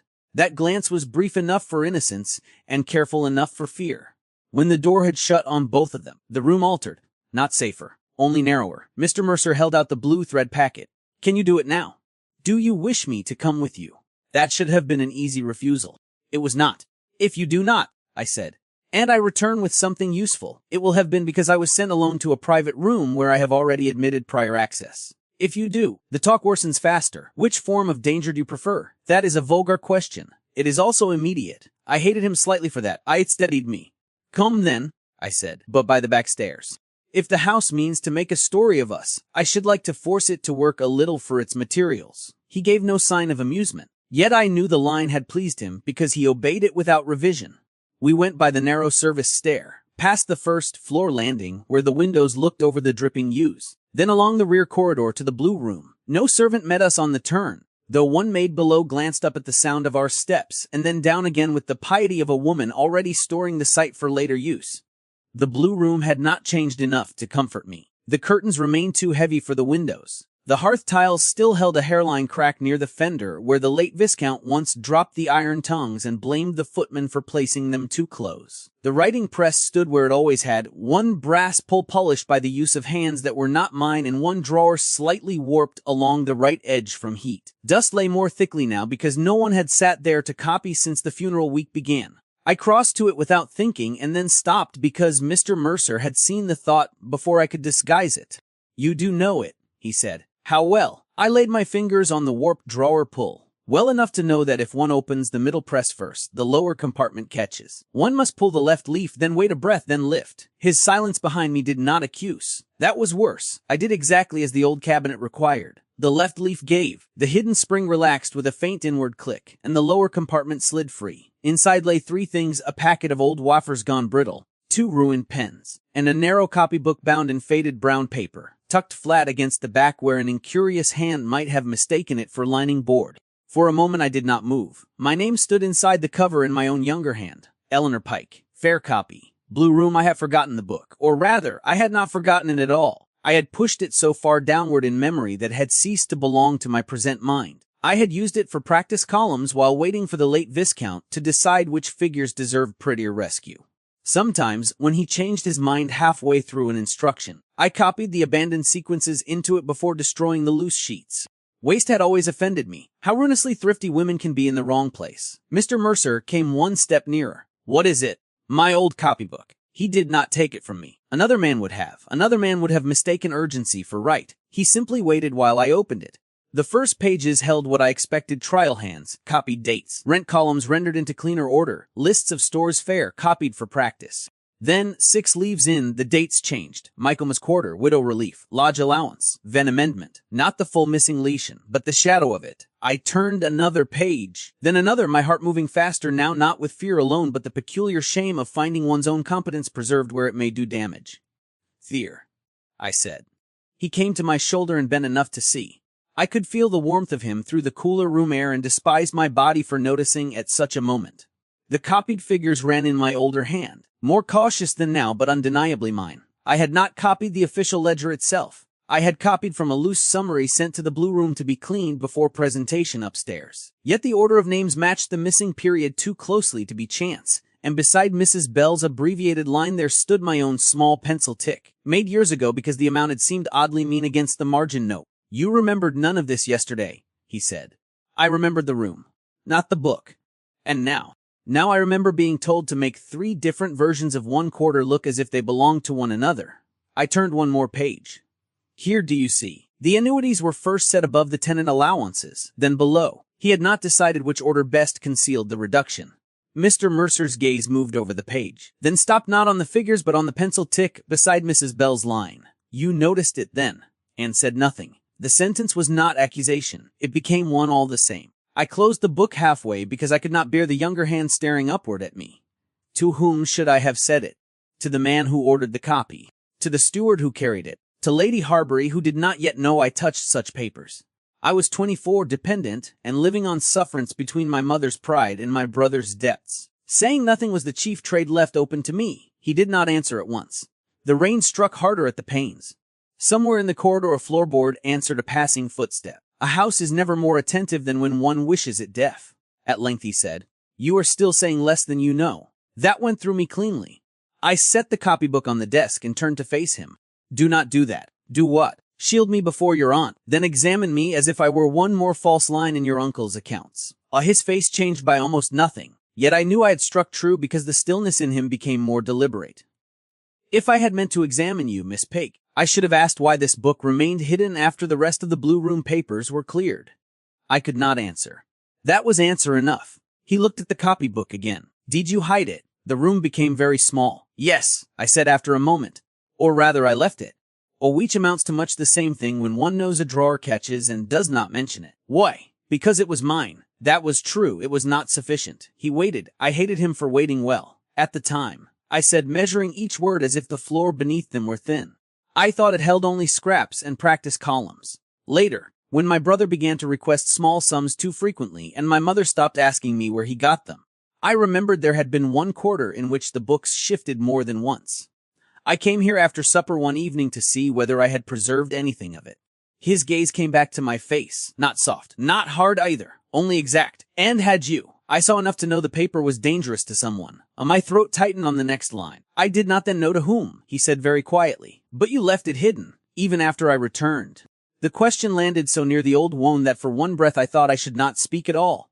Yes, I said. He took that without visible motion. That steadiness, more than anger, made me feel what I had done. Before either of us could say more, the corridor door opened. Lady Harbury stood there, not alone. Meg, carrying fresh toweling for the upper rooms, had halted 2 steps behind her, and because destiny occasionally lacks imagination, she had arrived precisely in time to see Mr. Mercer and me standing together over an open writing press, with a hidden copybook between us and my face plainly not calm. Lady Harbury's eyes moved from the drawer to the book to me. What? She said. Is this? The blood left my hands, Miss Mercer answered before I could draw one proper breath. It is evidence, he said. And Miss Pike found it because I required her knowledge of the room. Lady Harbury looked at me, not him. Your knowledge appears extensive. Oh, yes, ma'am, I said, because anything longer would have broken. And why was that not made plain sooner? Because it was not asked of her, said Mr. Mercer. It is asked of her now. He stepped near the desk, not to me, not protectively, but into the line of authority itself. It was not possession. It was better and more dangerous public placement. Lady Harbury did not like it. I saw that at once. She disliked even more that she could not challenge the logic without admitting the papers frightened her. Meg's eyes remained lowered. Too lowered. She was listening to every syllable. Lady Harbury said, Then whatever is to be found in this room will be found quickly. And after that I want every account book, summary, abstract, and loose sheet removed from casual reach. I will not have half the house wandering in and out of my late brother in law's papers under some new theory of necessity. Mr. Mercer inclined his head. Very good. Her gaze cut to the copybook once more. And Miss Pike, she remains where I require her. It was the right answer. It was also the one most likely to travel fastest. Lady Harbury heard that too. Her eyes hardened by a degree. See that what you require is worth the noise it makes. She turned and left. Meg followed with such exemplary meekness that I knew the servants' hall would have the shape of this scene before the towels were laid down. The room seemed to empty and grow louder at once. I looked at Mr. Mercer. You should not have said that. He did not pretend not to understand which words I meant. It was true. It was ruinously true. Would you rather I had let her suppose you opened the press on your own authority? There was no good answer. He knew it. That was the worst part. On the desk between us lay my hidden copybook, no longer hidden, my older hand visible where it had once tried to impose order on uglier figures than it understood. He had shielded me, yes, publicly, effectively, and in doing so had made my usefulness, my access, and my place beside him still harder for the house to misread kindly. I closed the drawer with more care than anger and took up the book. We had better be right, I said. He looked at the copybook, then at me, and in his face I saw what had changed. Not certainty. Not a theft of knowledge withheld. Yes, he said. We had. By supper the blue room had become a room one entered only by permission. Lady Harbury did not issue the command formally. Houses like Willowmer seldom require formality for the things they mean most. She merely told Saunders, within hearing of 2 maids and 1 footman carrying a coal scuttle, that no further papers were to be moved from the late Viscount's rooms or the blue room without her knowledge, while callers still came and went. By the time the soup was served, the instruction had already improved itself into something broader and less convenient. Doors that had stood open now stood watched. Drawers that used to answer to habit now answered to keys. The house had acquired caution as quickly as wet wool acquires weight. Mr. Mercer did not come in to dinner. Lady Harbury said he had letters to dispatch. No one believed it. No one said so. I ate almost nothing, smiled when spoken to, answered twice that yes, the weather had made the roads villainous, and once that yes, the curate's wife had looked pale, though whether from grief or weak broth I could not say. All the while I felt the copybook as one feels a bruise no longer in my hand, yet present everywhere. After the tray had gone and the ladies withdrawn, Mrs. Shaw intercepted me in the back corridor with a folded cloth over her arm and the expression of a woman who would rather have scrubbed a stable floor than begin the conversation now required of her. Miss, she said. I stopped. The old east bedchamber is to be aired tomorrow if the rain breaks. Meg found the key in the still-room basket and says it may be yours from before. It is not mine. No. Mrs. Shaw's eyes held mine for 1 beat. But it may concern you all the same, but the old east bedchamber. Anthony's room during his last stay at Willowmer. Not by permanent right, certainly. Only because the late Viscount liked him close enough to summon and far enough to dismiss. A family room, technically. A room linked to our name, more practically. What did Meg find? I asked. A key, said Mrs. Shaw, and a wrapper in the coal scuttle that should not have been in a coal scuttle. My pulse gave one hard, stupid leap. What sort of wrapper? She did not open it. The line was not praise. It was measurement. I told her she had done right. I told her I would inform you because Lady Harbury has had enough shocks for one day and Mr. Mercer has enough eyes upon him already. There are kindnesses so severe they look like labor. This was one. Mrs. Shaw had chosen the path that might do the least damage if the thing were nothing. I knew by the set of her mouth that she already feared it was not. Where is it now? I said. In the linen press cupboard by the east passage. Wrapped in an apron and not mentioned to anyone with an appetite for rearranging facts. That meant servants knew enough already. Thank you, I said. She inclined her head once. If you mean to look, do it before the gentlemen leave the dining room. Noise upstairs helps. Then she went on without waiting for gratitude. A good housekeeper knows when gratitude only wastes the minute required for the next necessary thing. I should have sent for Mr. Mercer. The decision not to do so took less than half a breath and came from the part of me that still believed I might contain disaster by touching it first. A woman who has spent years smoothing trouble before it reaches the correct male desk develops bad instincts and calls them duty. I went by the east passage, where the carpets ran thinner and the gilt frames had begun, in places, to give way to plain varnished wood. The house changed character there. Less display. More memory. Anthony had laughed once that Willomer kept its poorer relations in the prettier rooms only until prettier guests required them. He had not been entirely wrong. The linen press cupboard stood ajar. Inside, exactly where Mrs. Shaw said, lay a kitchen apron wrapped around something flat. I took it out and carried it, along with the found key, to the old east bedchamber before I had fully decided to do so. The room smelled of dessous and coal dust. No fire had been laid since before the funeral week. A narrow bed, a washstand, one traveling chest, one chair by the window, and the little escritoire Anthony used whenever he meant to look industrious while avoiding exactly that. His last stay had been in February. I remembered because he had left with my mother's, patience exhausted, and one of the silver, mounted brushes missing from his valise, only for it to turn up later under the seat of his curricle. I shut the door. The wrapper inside the apron was not a letter. It was a folded outer cover of blue thread paper, the thread itself gone, the wafer seal cracked, the surface marked with soot from the scuttle and one crescent of old sealing red at the edge. On the front, in a hand I knew too well, stood only 3 words: rent extracts. A.P. Anthony Pike. The room seemed to contract around the initials. Not proof, I thought at once. Not necessarily proof. Only his hand on a wrapper. Only his hand where no decent thing required it. I sat down because my knees had turned foolish. The wrapper had once enclosed something slimmer than a full ledger and thicker than a letter packet. The edges showed pressure marks where a folded gathering had rested inside for some time. One corner held a smear of black wax. Not red, the same dark wax we had seen on the steward's chest molding. And inside the fold, when at last I forced myself to open it fully, lay a slip of paper no larger than a playing card, torn from some other sheet and used perhaps as a memoranda. On it, in the same impatient gentlemanly hand, stood 2 names and one amount. Mrs. Bell, mother hold till after day. The amount beneath had been crossed out twice until only the beginning of the figure remained. I stared at the words until they lost meaning and became merely the shapes of Anthony's habits. The narrow A, the overworked tail on the Y. The way he crowded letters when nervous, as if haste might outrun consequence. Mother, not Mrs. Pike, not annuity. Mother. It is a strange thing to feel betrayal and defense rise together. My first thought was not that Anthony had done this. It was that someone knew exactly how to make it appear he had. My second was that Anthony was sufficiently vain and sufficiently frightened to have written precisely such a note if cornered by a man like the late Viscount. My third was not a thought at all. Only the cold certainty that if Mr. Mercer saw these lines without me in the room, some part of my family would already have been judged before I could speak. The key Mrs. Shaw had sent with the wrapper lay beside my hand on the quilt. I knew it then. It matched the escritoire, not the room door. Anthony had kept the desk locked during his stay, claiming drafts of an investment proposal within. The proposal, like most of Anthony's proposals, had evaporated with scrutiny. I rose and crossed to the desk. The lock turned at once. Inside lay nothing of grandeur. 2 old club circulars, a snapped pencil, a pair of cards from a London gaming room, one unpaid tailor's note folded to a narrow square, and under the false bottom, because of course Anthony had taught himself false bottoms from bad novels and worse companions, a single half-sheet copied in an unfamiliar but careful hand. It was not the missing ledger leaf, it was a list. 3 lines only, no names at first glance, initials and sums.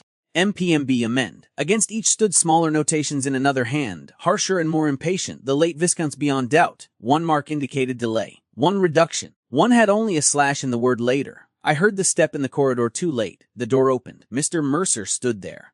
He had not burst in. He had arrived quietly and found the scene already arranged against Mimi in Anthony's old room, the locked desk open, the blue wrapper on the bed, Anthony's initials visible, the copy list in my hand. For one hideous moment neither of us spoke. Then he shut the door behind him and crossed the room in 3 measured strides. "You should have sent for me, Weiss," I said, because anything else would have been absurd. His gaze moved once over the desk contents, once to the wrapper on the bed, and once to my face. He did not touch the papers. "Mrs. Shaw," he said. He understood at once how the knowledge had traveled and how narrowly it had done so. "What else?" I handed him the half-sheet. He read it in silence, then looked at the wrapper, then at the small note with mother written in Anthony's hand. A pulse moved once in his jaw. "This is enough to destroy him in any room where gentlemen prefer speed to proof," he said. That is what I had already gathered. His eyes came back to me. "Do you believe he wrote the note?" I looked at Anthony's hand on the wrapper, at the childish secrecy of the false bottom, at the club circulars, the unpaid tailor's note, the miserable cleverness of keeping dangerous papers near gaming cards as if vice itself might hide them by redundancy. "Wes," I said and hated the word. "I believe he wrote it. I do not know whether he understood what he carried." Mr. Mercer laid the half-sheet on the desk and picked up the smaller note instead. "Hold till after day, a quarter day," I said. Rain struck the window in one hard burst, then steadied. He set the note down with great care, as if the paper might otherwise turn uglier in his hand. My uncle used him, and Anthony allowed himself to be used. The answer to that was worse because it required love to make it accurately. Anthony has always mistaken being indulged for being valued. Mr. Mercer said nothing. He did not need to. The old East bedchamber had become what I had most feared, not a room of truth, but a room of appearances sharp enough to cut truth before it reached speech. If Saunders, Meg, Lady Harbury, or Robbins entered now, there would be no version of this scene that did not begin with my brother's guilt and proceed directly to our disgrace. As if summoned by the thought, the handle moved. Mr. Mercer turned at once. So did I. Lady Harbury entered without waiting for permission. Saunders stood 1 pace behind her. They took in the room faster than seemed possible. The open desk, the wrapper, my brother's initials visible. Mr. Mercer present, me beside the bed with my face no doubt stripped of every useful lie. Lady Harbury's eyes stopped on the wrapper. She said. No one answered. Saunders looked only once at me, and in that single glance I saw precisely how much worse the matter had become by being found here. "What is this room doing in the middle of my evening?" Lady Harbury said. Mr. Mercer moved before I could. Not toward me. Toward the desk, where the half-sheet lay nearest his hand. He covered it with the gaming circulars in one smooth motion, too quick for anyone but me to mark. I understood then that whatever suspicion had entered him this afternoon, he had no intention of letting Lady Harbury own it first. "A private digest wrapper and copied notes," he said. "Thee linked the missing accounts to Anthony Pike's last stay." The words were measured, not softened, not yet sharpened at accusation. Lady Harbury went very still. "Then the thing has gone from irregularity to family disgrace." My throat tightened. "It has not gone anywhere yet." She looked at me. "Miss Pike, your brother's initials appear on a packet tied to the missing quarter, and you are discovered over an open desk in his old room." I would advise a more modest choice of verbs. That, more than anything, undid the last quiet portion of me. My brother's weakness is not the same thing as his authorship of every cruelty done with his hand near B. "No," she said. "Only of enough of them to make the distinction expensive." Mr. Mercer said, very quietly, "That will do." Lady Harbury turned on him. "Well, you have spent 1 day in possession and already the house hums like a hive struck with a stick." Papers moved. Rooms opened. "Miss Pike attached to your review in every corridor. Now this." Her gaze swept the room once more. "No further account books will be removed from their places tonight. No room tied to my late brother-in-law's papers will be opened without Saunders present. The blue room is locked. The steward's chest is locked. The late Viscount's dressing room is locked. If you require anything further, you may request it in writing tomorrow." Lucian's face altered by less than a degree, yet I felt the change as if the temperature had shifted. "You are locking me out of my own inquiry. I am preventing this house from losing the remains of its dignity before breakfast." He might have pressed then. As hair he could have. Perhaps not legally in every particular yet, but practically yes. Instead he looked at the wrapper, at Anthony's initials, at me, and chose the worse restraint. "Very well," he said. Lady Harbury's gaze returned to me. "Miss Pike, you will leave the papers." It was not a request. It was also not merely about the papers. I set my hand flat on the quilt because it was the only thing in the room not currently being judged. "Wes, ma'am." Saunders stepped in then, not hurriedly, and produced 2 keys from his hand. One for the room desk. One I knew by its cut for the blue room press. He said nothing at all. The silence of competent men is sometimes more humiliating than their speech. Mr. Mercer did not look at me as Saunders locked the desk. I could not decide whether that was mercy or distance. When at last Lady Harbury withdrew and Saunders after her, taking the keys and leaving the wrapper, note, and covered sheet under Mr. Mercer's hand until morning. The old east bedchamber seemed colder than any room in the house had a right to be in June. I spoke first because scene would harden in silence exactly as Lady Harbury wished. She thinks this is my brother. Mr. Mercer looked at the closed desk, not at me. Yes, and you. But there was too much at stake in how he answered. I knew that before I asked. I asked anyway. At last he said, I think the room has been arranged to make him answerable, whether he is guilty or merely useful. Merely useful. The phrase went through me like wire. Anthony. Me, a mother. All of us, in our several ways, had been used by this house exactly where we were easiest to hold. Yet the wrapper still bore his hand. The note still said mother. The copied list still lay under the gaming circulars where only we knew it waited. I looked at Mr. Mercer and understood two things at once. First, that my brother now stood far too near the center of the matter. Second, that whatever half-trust had begun to take shape between us this morning had changed again. Not broken. Darkened. He no longer suspected merely the house. He suspected what my family might have carried inside it. And because Lady Harbury had locked the rooms and papers. Tomorrow's truth would have to be pursued elsewhere. Through authority, through law, through whoever could force open what the house now meant to keep closed. I felt suddenly and completely tired. They have locked the books away, I said, and us with them. That time he did look at me. No, he said, only the house. It should have comforted me. Instead, I thought of Anthony's hand on the wrapper and my mother's name on the note, and knew that by morning I should no longer be deciding merely how to save her annuity. I should be deciding how much of my brother I could still afford to believe in. Chapter 3, The Price of Names. If Mr. Pike is to be protected, sir, that must be stated now. The sentence reached me through the half-open door before the clerk who had shown me in could decide whether I was to be seated, hidden, or sent away. I stopped in the outer office with one glove still in my hand and the rain not yet dry at my hem. The room smelled of wet wool, sealing wax, and old law. Shelves climbed the walls in dark ranks. Red tape-bound packets no one in this county had opened willingly in years. A coal fire had been laid with professional indifference. It warmed the papers better than the people. Beyond the inner door, Mr. Hale's voice remained low and scratched dry with age. Mr. Mercer's answer came more softly, which only made me strain harder to catch it. I did not say protected, he said. Not protected. The words struck with a force wholly disproportionate to their volume. My brother's name, spoken in a solicitor's chambers. Mr. Mercer answering. No explanation offered to me before he had insisted I accompany him to Maidstone because, as he put it, I knew the order of the papers better than any man presently available. I had believed that practical. Necessary even. Now standing half-hidden among law books in a borrowed town chair, I understood with perfect stupidity that practical and dangerous are often merely two names for the same road. The clerk at my side gave a discreet cuff. He was 19 at most, with ink on two fingers and an appetite for local drama trying very hard to disguise itself as professionalism.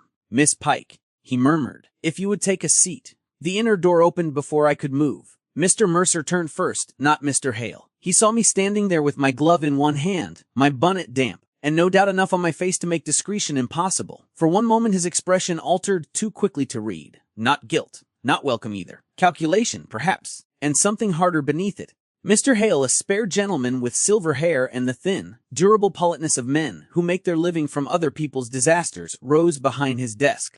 Miss Pike, he said, you have arrived in excellent time. I had arrived in exactly the wrong one. Mr. Mercer crossed the room at once. Not hurriedly. That would have acknowledged too much before witnesses.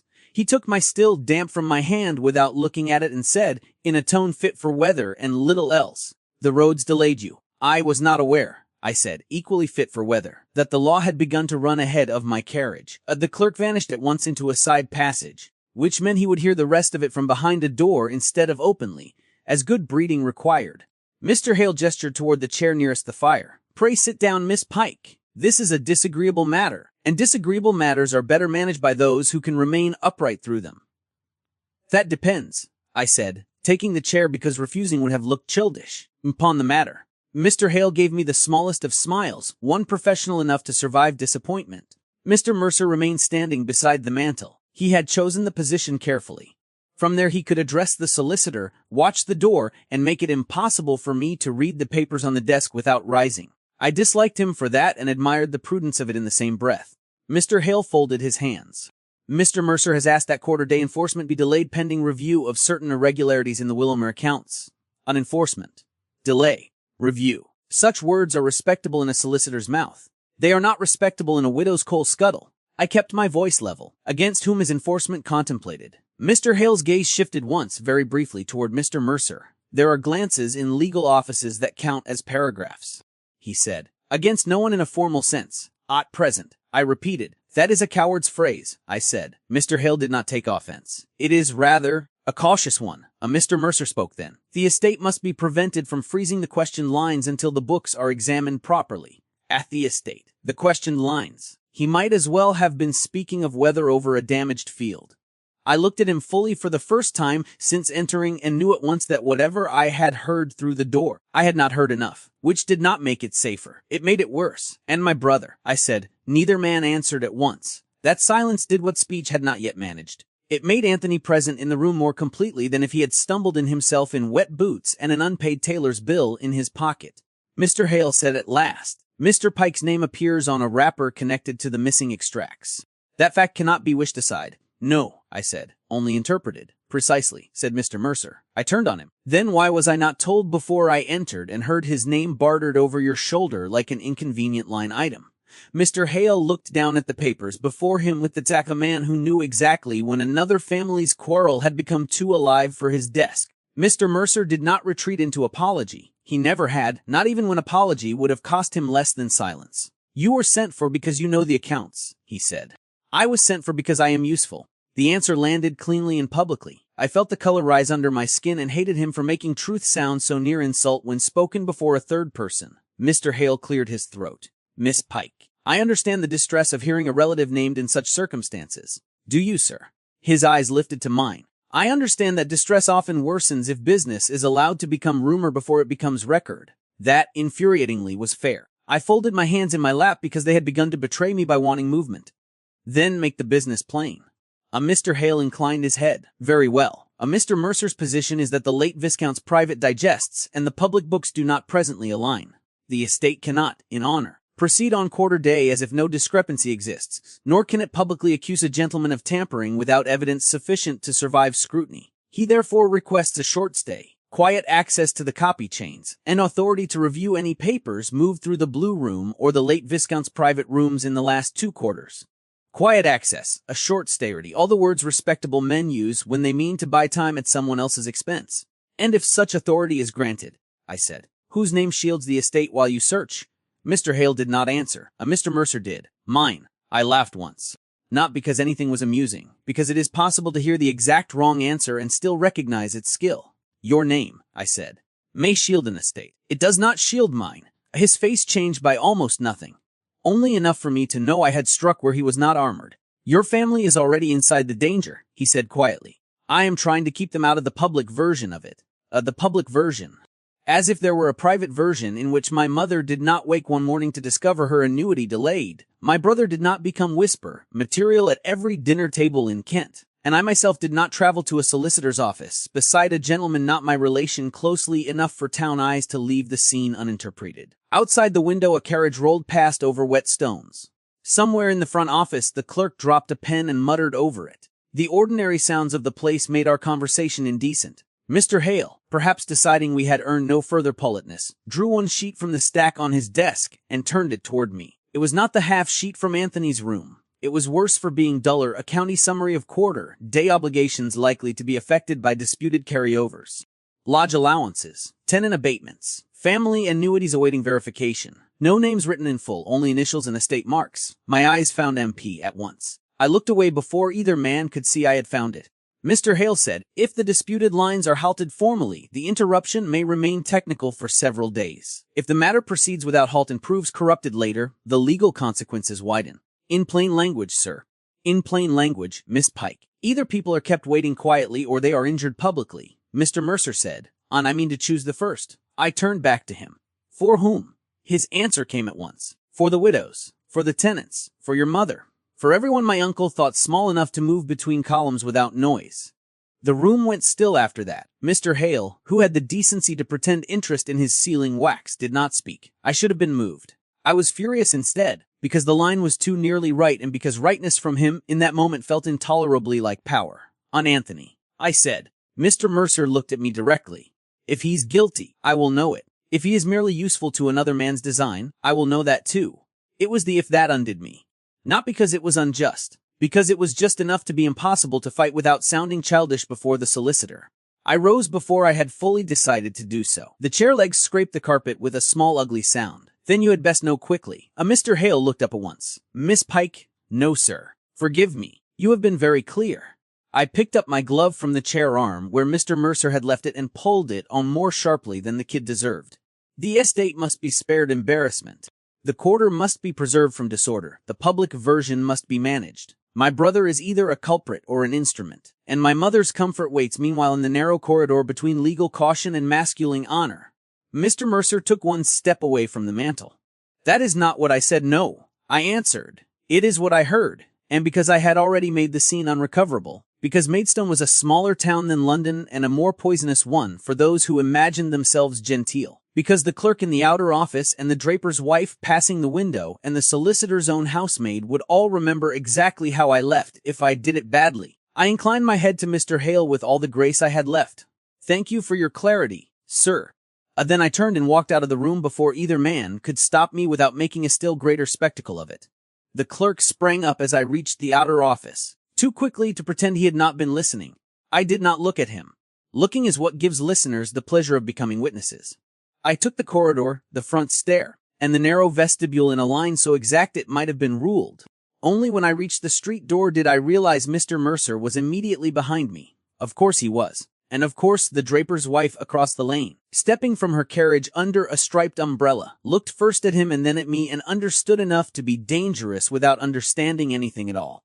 That, more than the solicitor's paper, made heat rise coldly to the back of my neck. Public proximity. Public weather, public ruin, if one walked it badly. I set my hand on the latch and said without turning, "Do not follow me unless you mean to improve this." He did follow me. Not at once, and not with the haste that would have made us ridiculous in the street. He gave me just enough distance to preserve the appearance of chance and not enough to let me escape the consequences of it. By the time I reached the covered arcade beside the booksellers, the rain had thickened again, driving half the town under awnings, and the other half toward its carriages with all the dignity wet hems allow. I stopped beneath the stone arch because to continue blindly through Maidstone in that state would have been to offer myself up for study from every bonnet and gig in the lane. Mr. Mercer halted 2 paces behind me. The draper's wife across the street was still arranging her parcels under the striped umbrella. The apprentice in the tobacconist's doorway had already noticed us and was pretending not to. A gentleman from the solicitor's chambers had paused to relight his cigar and found the task unexpectedly absorbing. Public life is built upon this sort of false inattention. Everyone looks. No one admits to looking until supper makes it useful. I kept my gaze on the rain running in threads from the edge of the arch. "Well, you asked whether I meant to improve it," he said. "I do. That remains to be proved." He did not crowd me. He stood where anyone passing might us engaged in a dry exchange over a carriage delay or a road made impassable by weather. The more furious I became, the more I resented his continued ability to appear reasonable. "I did not bring you to Hale's office to hear your brother weighed like an unpaid account," he said. "No, you brought me there because I know the books and you hoped I would be useful before my family became inconvenient." The line landed. I knew it had. Not because he flinched. He very seldom did. Because something in the stillness around his mouth hardened, as if he had shut a door inside himself before answering. "I hoped," he said, "that if his name arose, it would do so before a solicitor and not in your aunt's drawing room. My aunt." He looked at me then, understanding the correction and not deserving the courtesy of it. Lady Harbury was his aunt, not mine. My relation to the house had always been the poorer one, close enough to serve its needs, distant enough to be reminded of it when needed. "You know what I mean," he said. "Yes," I answered. "I know that every man who means to wound me neatly begins by assuring me the room is safer than another would have been." A carriage rolled through the lane too quickly and sent muddy spray against the curb. I stepped back instinctively to save my skirt. Mr. Mercer moved the same instant, not to touch me, but to take the outer edge of the arch where the spray would have struck hardest. The gesture was slight. "It was also if you not do that," I said. "What? Behave as if one practical civility cancels the rest." His eyes stayed on me. I did not suppose it did. "No, you are much too intelligent for that." The tobacconist's apprentice had given up pretending not to watch. He was now watching with excellent professional restraint. I turned away from the street altogether and walked deeper under the arcade toward the narrow side passage that led to the mews behind the solicitor's row. There, at least, one could be improper in fewer directions at once. Mr. Mercer followed. The passage was half stone, half shadow, with rainwater trickling in a black line beside the wall and the smell of wet hay coming faintly from the mews beyond. A stack of empty packing crates had been left against one side, and someone had forgotten a broken cart lantern on the paving. No one stood there. No one respectable at any rate. I stopped beside the crates and turned on him. "You will tell me now," I said, "why my brother's name was already in your mouth when I reached the door." His expression changed at last, not to anger, to something far more dangerous because it was closer to regret. "It was not in my mouth," he said. "It was in Hale's. Do not split hairs with me. You expected him to arise as a subject. Why? Because his initials were on the wrapper. Because the note in his room mentioned your mother. Because a solicitor must be told what evidence exists before he advises whether the estate may be stayed without public action." "Stayed," I said. Always such excellent words. His voice stayed low. "Would you prefer crude ones?" "I would prefer no words spoken behind a half-open door where I must hear my brother turned into cautionary material before anyone thinks to speak to me first." That time he did flinch. "Fair enough. I expected you sooner. What a fortunate arrangement for your conscience, Eleanor." He had not used my Christian name in years. It went through me with such force that for one absurd instant I could not speak at all. There are old wounds that do not close properly. They merely learn to stand upright in good light. "You do not have the right," I said at last. "No," he answered. The simplicity of it knocked the next reproach clean out of me. Rain sounded more loudly at the mouth of the passage. Somewhere beyond in the mews a horse stamped once in its stall. Everything else had gone unnaturally still. He said my name again, more quietly. "I did not want you hearing it that way." Then you should have chosen a better way. You always say yes when the damage has already been done." His gaze did not leave mine. "That is not always true." "No." I laughed once, and the sound scraped my throat. "I seem to remember another occasion on which you let me discover your intentions only after you had made them safe elsewhere. That landed where I had aimed it. The old wound does not need naming when both people have spent years arranged around it." He went very still. "This is not the same." "It is precisely the same. A room, a decision, my family set upon the table like an inconvenience to be managed. And you already half a step beyond me, speaking of necessity as if it absolves timing." For the first time since I had known him, truly known him, I saw something like anger cross his face without being entirely leashed before I recognized it. Not at me alone, at the shape of the past I had put back between us. "No," he said. "What you remember is not what happened." The words were so flatly spoken that I nearly missed their meaning. "What did you say?" His hand tightened once at his side and released. "You remember a departure chosen freely." It was not. I stared at him. The rain at the mouth of the passage seemed to recede. Not because it had lessened. Because every other sound had been pushed farther away by the sentence. "You left," I said. "You wrote twice. Nothing in either letter explained. Because explanation would have damned your brother before he had even understood the trap he had helped set." The world did not tilt. I heard my own voice from a long distance. "Anthony." I should have laughed at him then.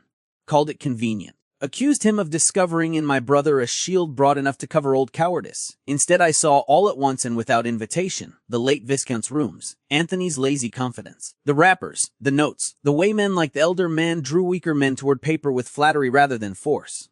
Mr. Mercer spoke before I could. "Your brother had signed acknowledgments he did not understand," he said. "Gaming papers. A small borrowings made large by how they were phrased. My uncle acquired them by buying the debts and then keeping the originals instead of the settlements. I could not move. He showed them to me," Lucian said. "Not because he cared for the sums. Because he cared for what could be done with them." A drop of water fell from the edge of my bonnet ribbon onto my glove. I watched it darken the kid and slide into the seam. It seemed more believable than the rest. "You are lying," I said. The words came out without force, which made them much worse. "He never said." Of course he never said. The anger was back now, not wild but stripped of ornament. He was ashamed, Eleanor, and vain, and stupid enough to believe a gentleman older than himself was doing him a kindness by making private troubles disappear off paper. My brother, yes. That was my brother exactly. Too proud to ask plainly. Too weak to read the price beneath generosity. Too eager to be thought already established among men who lent ruin the tone of invitation. I leaned back against the damp stone wall, because there was nowhere else for the weight of it to go. Lucian took one step toward me and stopped before I could tell him not to. My uncle said that if I persisted, if I made my intentions public, if I attached myself to you openly, those papers would become visible. First to Haley, to the county. Then, if needed, to whoever held your mother's annuity arrangements in Bath. The passage had become very narrow indeed. "You never told me," I said. He laughed once, and there was nothing kind in it. "Should I have called upon you and said, 'Your brother has signed half his future away,' My uncle means to use him as leverage, and if I remain, your family may be ruined more elegantly than before. Yes, I said. The answer surprised both of us. Yes, I said Ursa now because it was finally true in my own mouth. You should have told me the truth and let me despise the truth, not you. You should have trusted me with the ugliness of my own family instead of deciding silence would spare me. For the first time, something like real pain showed in his face, and because I had wanted it for so many years, I found, when it came, that it did not satisfy me at all. I was 29, he said. I thought if I withdrew quickly enough, he would bury the papers and turn his appetite elsewhere. I thought I could pay certain things quietly and keep your brother from knowing how near he had come to public disgrace. You thought yourself indispensable. Yes, he said. And I was wrong. The honesty of that left me nothing graceful to throw back. Rainwater ticked from the broken gutter at the corner of the passage. In the mews a groom called to someone I could not see. The town had resumed existing around us, which felt indecent. I looked at him and saw all at once what I had not allowed myself to see before, not a man who had chosen coldness out of ease, but one who had chosen silence out of control and called it mercy because men are taught early that control is the most respectable form of love. I hated that recognition. I hated more that part of me had always wanted something like it to be true.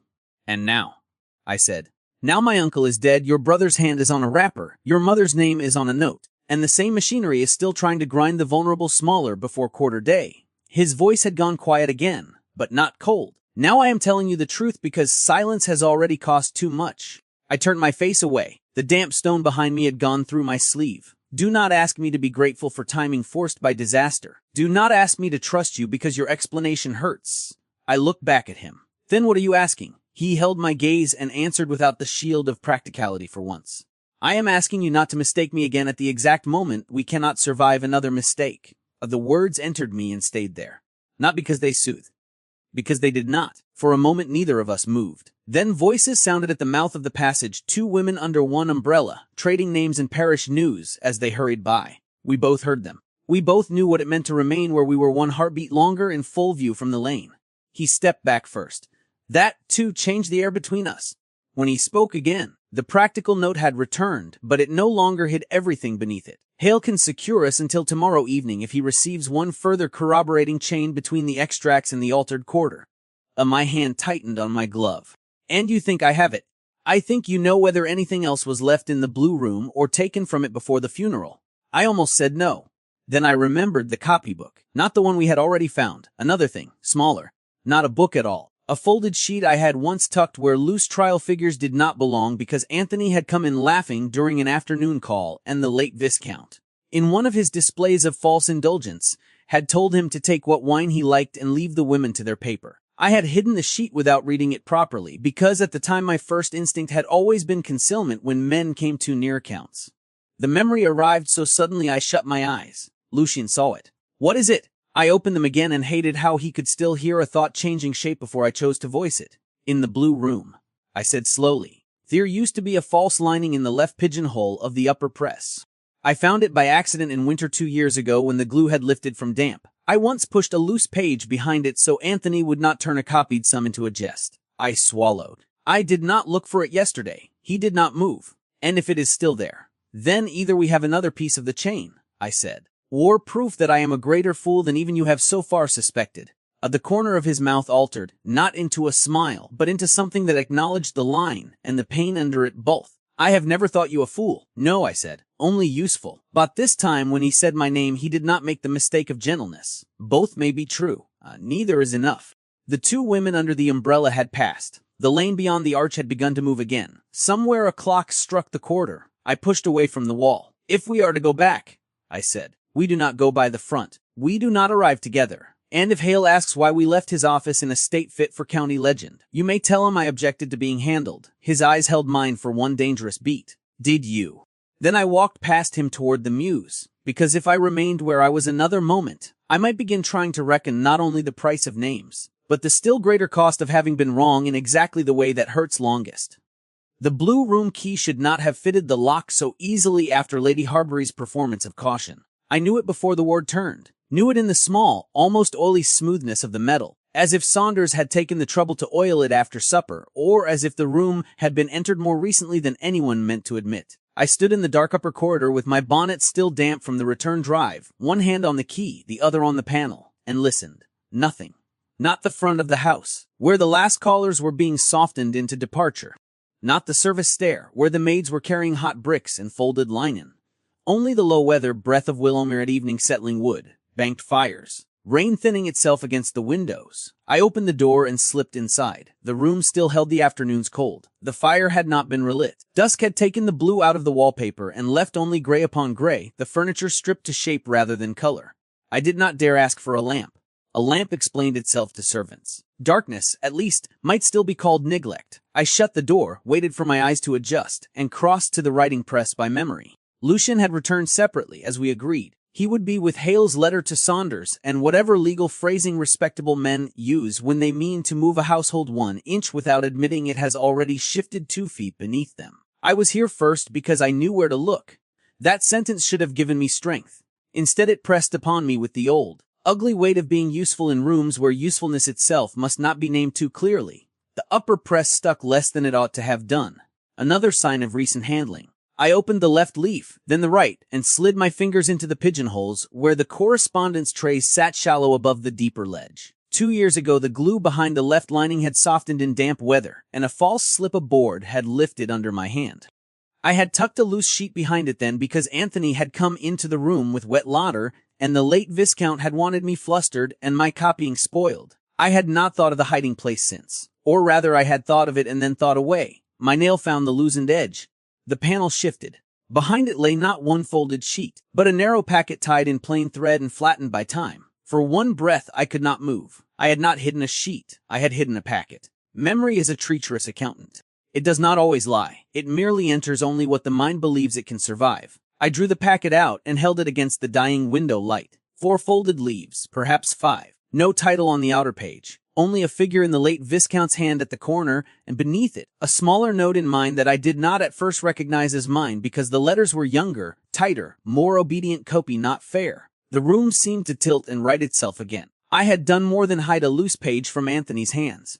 I had marked the packet against fair copying and pushed it into the false lining where, at the time, I must have thought I would recover it later. I had never recovered it. A step sounded outside the door. I turned so quickly the packet rasped against my sleeve. The latch moved once, gently. Not with the self-importance of a servant and not with Lady Harbury's undisguised authority either. "Who is there?" I said. "It is Iba." I had not realized until that moment how badly I needed the voice to be his. I let him in and closed the door at once behind him. Lucian held a shaded lamp in one hand and Hale's folded letter in the other. The lamp altered the room at once. Blue returned faintly to the walls. Gold picked out the brass trim of the writing press. My own face, reflected darkly in the glass above the mantel, looked like someone else's, too pale. Eyes too large, mouth set in a line I knew my mother wore only when bills arrived. He saw the packet in my hand before he saw anything else. "You found something." He set the lamp on the desk without asking whether he might.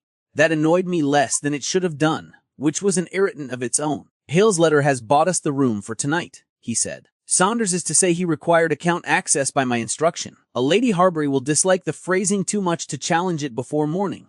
His gaze remained on the folded leaves. "What is that?" "I do not know yet." That was not quite true. I knew enough already to feel ill. He held out his hand, not to take, only to steady the packet if I chose to open it there. The gesture was careful, infuriating, and more intimate than any bolder one might have been. I laid the leaves on the desk instead. The first page was in the late Viscount's hand, not a formal ledger entry, a private working schedule of adjusted obligations.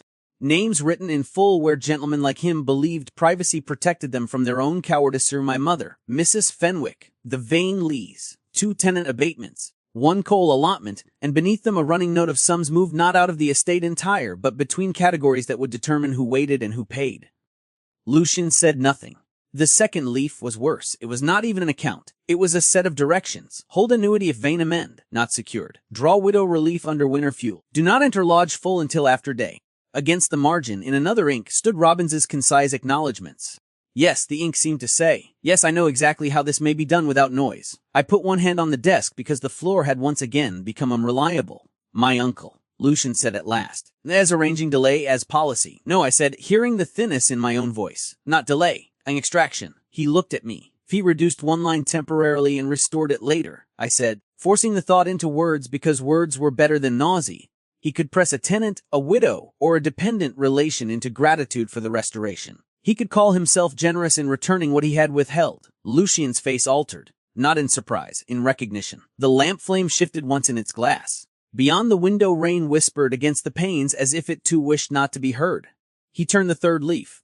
That was the one that had waited all these years for me. Not because it contained the worst figures, because it carried my own fair hand beneath the late Viscount's corrections. I had copied the damn thing. Not the whole quarter, but a private digest of it, enough to make the manipulations legible and smooth them into sequence. At the bottom stood my younger initials, small and proper, where I used to place them when instructed to mark a fair copy complete. I heard myself say, "No." Lucian's gaze lifted from the page to my face. "I copied it," I said. The words were clean. My body was not. I could feel my pulse in my throat, in my wrists, in the fine skin under my eyes. "I copied it and then I hid it." He did not speak. "That day Anthony came in," I said, and memory arrived now with the whole of its cruelty. The blue room, the late Viscount's irritation, Anthony, damp from outdoors, laughing at some nonsense he had brought from the stable yard, my own offense at being interrupted, the packet set aside.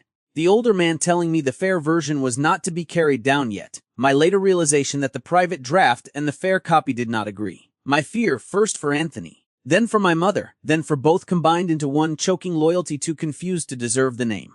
I knew something in it was wrong. I did not know how much. I saw my mother's line, and Mrs. Bell's, and the vain amendment all pressed too close together. I thought if I left it there one night and looked again in daylight, I should understand. Then, Anthony lost heavily in Canterbury. My mother wrote me that he had begun calling a bath with flowers he could not afford. Lady Harbury had one of her headaches. Your uncle wanted morning subscriptions listed separately. And I stopped. "And you decided not to return it," he said. I laughed once and the sound came out brittle. "Do not make it sound decided." I told myself I would, then that I ought not to. Then that perhaps I had misunderstood and no harm would come if the rough working paper remained out of sight. Then that Anthony's hand was appearing too near too many of your uncle's books. Then that if the packet were found, my mother's annuity might be questioned before I had any proof of what the old man meant to do. I looked at the copied leaf with my initials on it and felt, for one horrible second, younger than I had been then. At some point fear hardens into habit and begins to call itself prudence. He closed the leaf only halfway, as if shutting it fully would have been an indecency. "You thought you were shielding him," he said, "and your mother. And in doing so you helped preserve the mechanism." There was no mercy in the sentence. That was the mercy of it. "Wes," I said. The admission altered the room more than any revelation of Anthony's hand or the late Viscount's instructions had done. Until that moment the dead man had remained chiefly the author of the harm and my brother chiefly its possible instrument. Now I stood inside the machinery too, not as victim alone, not as witness alone, but as one more person who had seen enough to act and had chosen concealment instead. I gripped the desk edge harder. "If you mean to despise me," I said, "do it plainly. Tonight would be efficient." Lucian's eyes rested on me for a long moment. The lamp set a line of gold across one side of his face and left the other in shadow, which made his expression harder to read and, somehow, easier to believe. "I do not despise you. No, I understand too well the shape of the choice. That is not a defense. It was not meant as one." The answer entered me and stayed there. I looked down at the leaves again because looking at him had become too difficult. On the final page a later hand, Robbins, unmistakably had set a neat reconciliation note against the manipulated figures, proving that the diverted sums were not lost but held back under other headings long enough to exert pressure where wanted. The money had always been there. The deprivation had been arranged. Deliberate, reversible, useful, all those small winter economies. All those delays explained as weather accounting, timing, village inconvenience. Not theft in the vulgar sense. Something meaner. Power disguised as order. Lucian turned that page and laid it flat under the lamp. "This," he said, "is enough to prove your mother's annuity and the widow lines were used as leverage. It is also enough to show the manipulations were known inside the house years before this week." The sentence sat between us like a blade freshly wiped. I made myself answer. "Wes." He did not immediately say what followed from that. He did not need to. If the papers went to Hale, if Hale set them in legal sequence, if the estate were stayed and the Viscount's arrangements examined, the question would not end at what the dead man had done. It would continue, inevitably, to who had seen, who had copied, who had retained, and who had concealed. My initials were on the third leaf. My note stood on the first. Copy not fair. I should have been sick. Instead I felt only cold accuracy. "My mother cannot know of this from anyone but me," I said. "Anthony must not hear of it first from Robbins." "And Lady Harbury," he said, "will hear only what she must until Hale has the full chain." The decisiveness of that should have offended me. Instead it steadied me enough to ask the real question. "And you?" He understood at once. I will not hand these over in a manner that leaves you undefended. The room was very quiet. You cannot promise that. I can promise what I shall do. That is not the same. No, he said. It is better. I looked at him then and wished very much that I had not. There are moments when the body moves before the mind grants permission, not toward ease, toward recognition. We had spent the entire day and half the one before speaking through injury, papers, lock routes, public rooms, private rooms, and the dead man's leverage. Yet in that instant all of it narrowed to the intolerably human fact that he was standing very near me in a darkened blue room, our old grievance newly broken open. My own guilt set upon the desk between us, and he had answered the worst of it not with disgust or absolution, but with a promise of practical allegiance I had no good right to want. I move away first only one pace. It was enough to save me from greater stupidity. We must sort the order, I said, and heard at once how thinly the line covered the disturbance beneath it. He did not step closer. That made the air between us harder to manage. We give Hale the instructions leaf, the copied digest, and the reconciliation note, I said, forcing my attention to the papers. Not the first page with my annotation. His voice came low and exact. What? Because that page does more than prove the mechanism. It proves I knew enough to mark it uncertain before I hid it.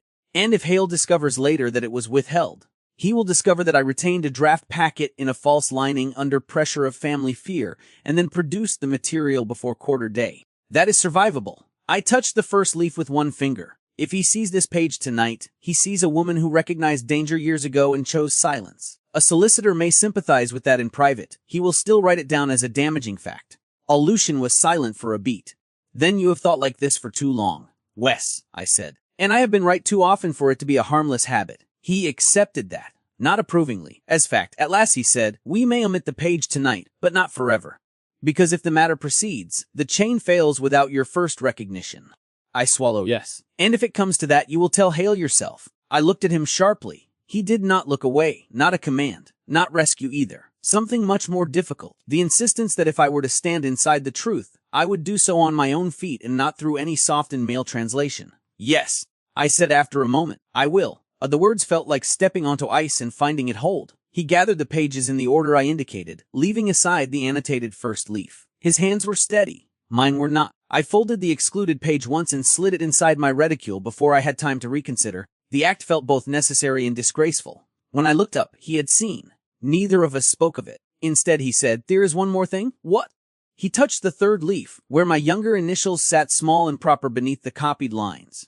If Hale sees this, he will know your hand. Can you bear that? It was an unbearable question precisely because it required no tenderness to ask, only truth. No, I said. He nodded once. Good. The words struck me oddly. I must have shown it, he said. Things born too easily are usually being born falsely. I ought to have answered with wit, with offense, with anything but the foolish stillness that overcame me instead.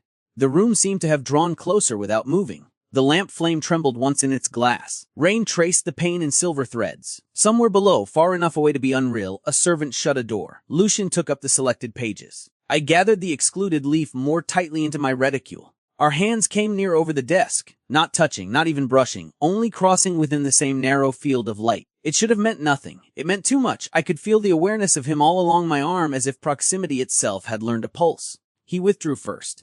That was wise. It was also almost unbearable. We had better go before the house remembers to send up more candles, he said. I did not move. Neither did he.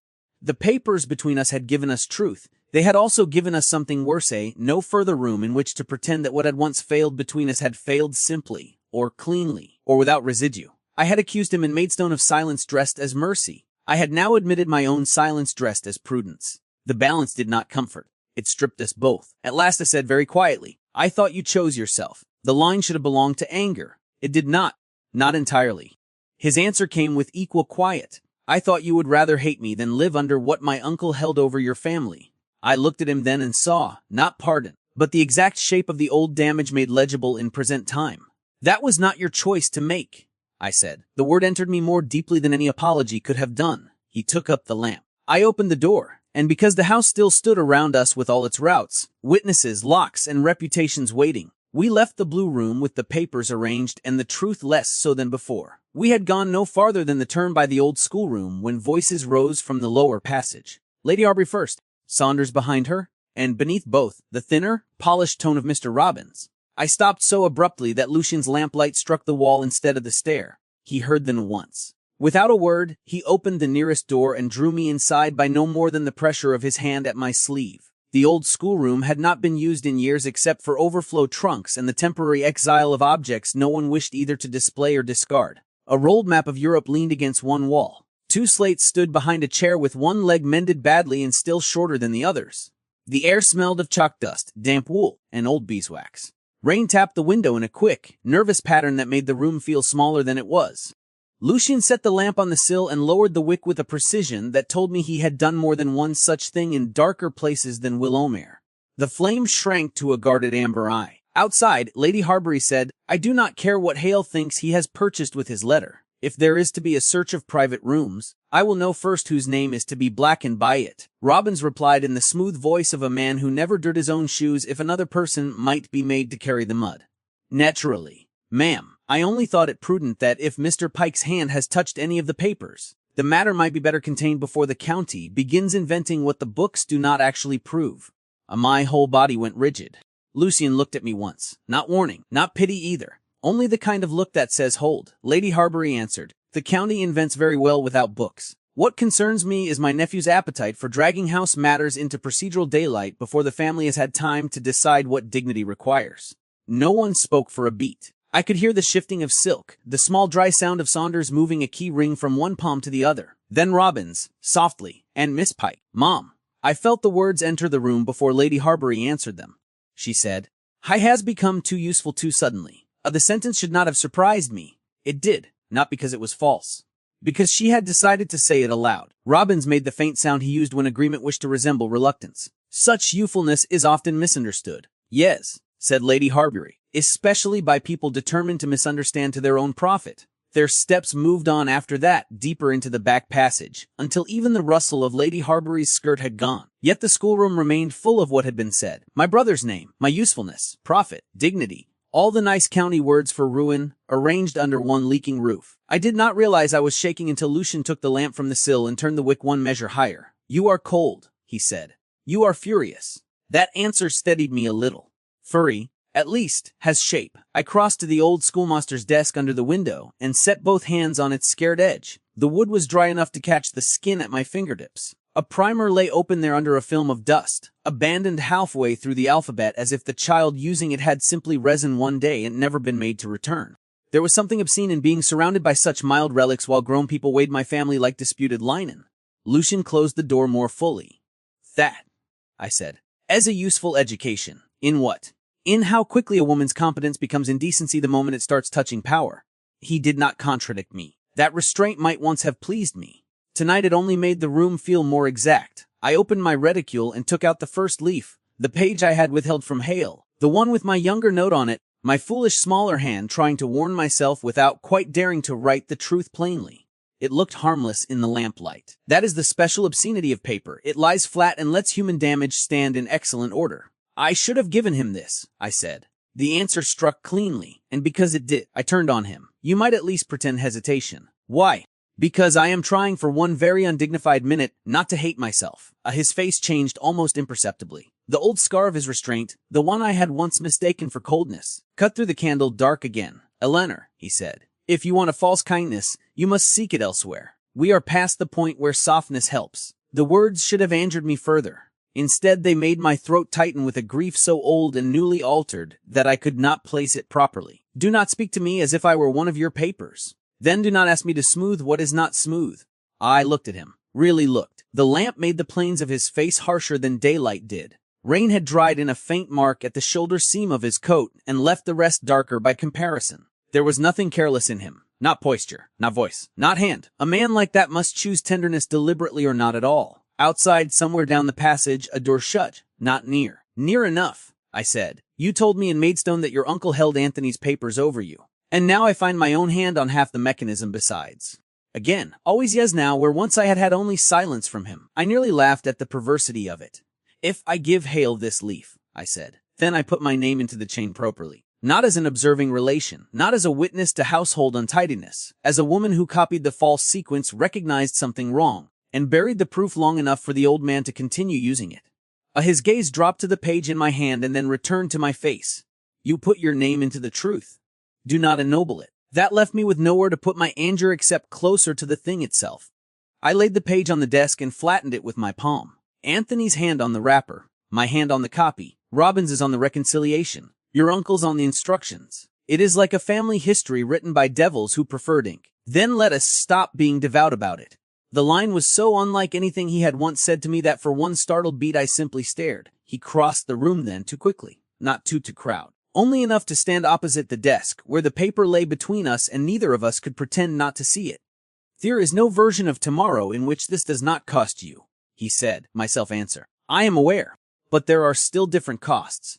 I looked down at the page because looking at him had grown treacherous. The younger script stared back at me with all the obedient narrowness I had once worn as armor. If I give it to Hale, I said, Anthony may be publicly tied to the papers before I have spoken to him. If I do not, Mrs. Bell and my mother and the others may continue to be held as leverage under some technical delay while we pretend the chain ends neatly where it suits us. Ain't if Hale sees my annotation. I touched the small note. Copy not fair, but he will know I understood something was wrong before this week. Lucian's voice lowered. Yes. I lifted my head. Do you understand what that makes me? He held my gaze and answered without mercy. Human. I hated the answer instantly because it was too small for absolution and too large for denial. I said. It makes me implicated. Wes, he said again. And still human. The room went very still. It is one thing to be accused by an enemy, another to be read correctly by the person you once loved enough to let your future tilt toward his, and who then vanished without the truth. I had spent years building a better grievance than this. Grievances are cleaner than implication, cleaner than recognition, cleaner than being seen in the exact ugly middle between fear and harm. I said, more quietly than before, I do not know what to do with not hating you properly any longer, but he did not move. No, he said. No. I laughed once, and the sound came out strange in the old schoolroom. I had prepared very thoroughly for hating you. It was one of my better, organized habits.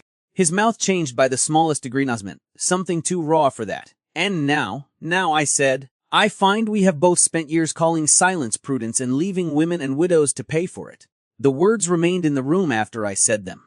Not because they were elegant, because they were exact. He came nearer then, one step only. I should have gone back. I did not. The desk edge remained at my hips, the lamp between us and slightly to the side, the younger hand and the poisonous page still under my fingers. I did not know, he said, that you had been made to copy it. I should have asked sooner. I should have told you years ago. The honesty of it went through me like pain and relief made of the same substance. I had wanted those words once with all the idiot faith of a woman still young enough to think explanation could restore what had been withdrawn. Hearing them now, in a disused schoolroom with widow relief and annuity lines between us, I understood at last that wanted things do not become simpler by arriving late. Sometimes they only become more dangerous because they arrive when one can no longer afford them and wants them still. You do not get to be noble now because you are truthful at last, I said. No, he answered. Nor do you. The rebuke should have offended me. Instead it struck somewhere lower, hotter, more intimate than offense. Because he was right. Because he was not sparing me. Because the whole terrible thing between us had at last ceased pretending that only one of us had chosen badly under pressure. I took my hand off the page. He saw that too. The lamp threw a line of gold along the back of his hand where it rested on the desk. The space between that hand and mine was not wide. Not nearly wide enough for safety, I said. If I handheld the page, I do not do it because I trust the law. I know. Or because I trust your aunt. I know. Or because I think county sympathy will fall in the correct direction once names are spoken. A harder line entered his mouth. I know that as well. Then do not ask me to feel virtuous in the doing. His answer came low and immediate. I ask you only to choose the living over the lie. The sentence was the precise thing it should have been. Practical, moral, unadorned. It was also the reason I kissed him. Not decorously, certainly. Not after any speech that would have made the act noble or even wise. I did it because the room had gone too narrow, because the years between us had just shifted their weight, because he had answered my worst truths without flinching or flattering them, and because for one disgraceful, exact instant I could not bear another sentence with all the distance between us preserved. He did not move at first, not from reluctance. From restraint so complete I felt it like held breath. Then his hand came up, not to my face, not even to the back of my neck, but to the side of my arm above the elbow, as if he would allow me any retreat even now if I chose it. The touch was firm, warm through the damp, cool sleeve, and so cautious it nearly undid me more than boldness could have done. When he kissed me back, it was not gentle in the decorative way of novels and bad memory. It was controlled, and because it was controlled it carried the full force of what was being barely permitted. The old grievance did not vanish. My guilt did not vanish. Anthony's hand remained on the wrapper. My mother's annuity remained in danger. Yet for those few seconds the whole ruinous architecture of it altered from theory into pulse and breath, and the hard fact of him no longer absent. I drew back first. My hand had gone to his coat without permission from the rest of me. I took it away at once. "These changes nothing," I said, though my voice had no business trying to sound so level. "No," he said. His own was steadier than mine, which offended me uselessly. "It changes the lie." The line made me close my eyes for one moment, because if I kept them open I might have done something still more foolish. Outside the room, a board creaked in the passage. We both turned at once. No second sound followed. Still, the interruption did what it ought. It restored the house, the locks, the servants, the old woman's authority, the dead man's papers, the living costs. We were not in some world where a kiss could absorb consequence and make it romantic. We were in Willowmere, with widows waiting under altered columns and a solicitor in Maidstone who would either receive the whole truth or be fed another dose of caution, shaped like mercy. I opened my eyes and took up the page again. This time I held it out to him. He did not take it immediately. "If you give me that," he said, "I deliver it to Hale tonight. He will see your hand. He will know you withheld it. And he will likely advise that if the matter becomes formal, your statement must be taken as part of the chain." I swallowed. Yes, only then did he take the page. His fingers touched mine for the briefest fraction in the exchange. Not by accident. Not enough to become another indulgence. Only enough to make the giving of the paper feel like what it was, not surrender, not rescue, but choice. I said, "On one condition." He waited. "If Hale is to hear the whole of it, he hears from me that I recognized the packet and hid it. Not from Robbins, not from some gentleman's softened summary of female distress." His eyes did not leave mine. "Agreed. And Anthony," I said, because now that I had given the page the harder thing could finally be spoken, "does not hear of this first from Lady Harbury or the servants' hall." "You swear it?" "I do. There are promises one believes because the man making them sounds kind. This was not one of those. I believed him because his voice had gone utterly flat, the way it does when he has moved beyond persuasion into resolve. He folded the page into the others. "We go to Hale now," he said. "At this hour?" "At this hour." I drew a breath, let it out. The old schoolroom smelled faintly of chalk damp, and all the earlier selves one wishes not to meet again and finds waiting anyway.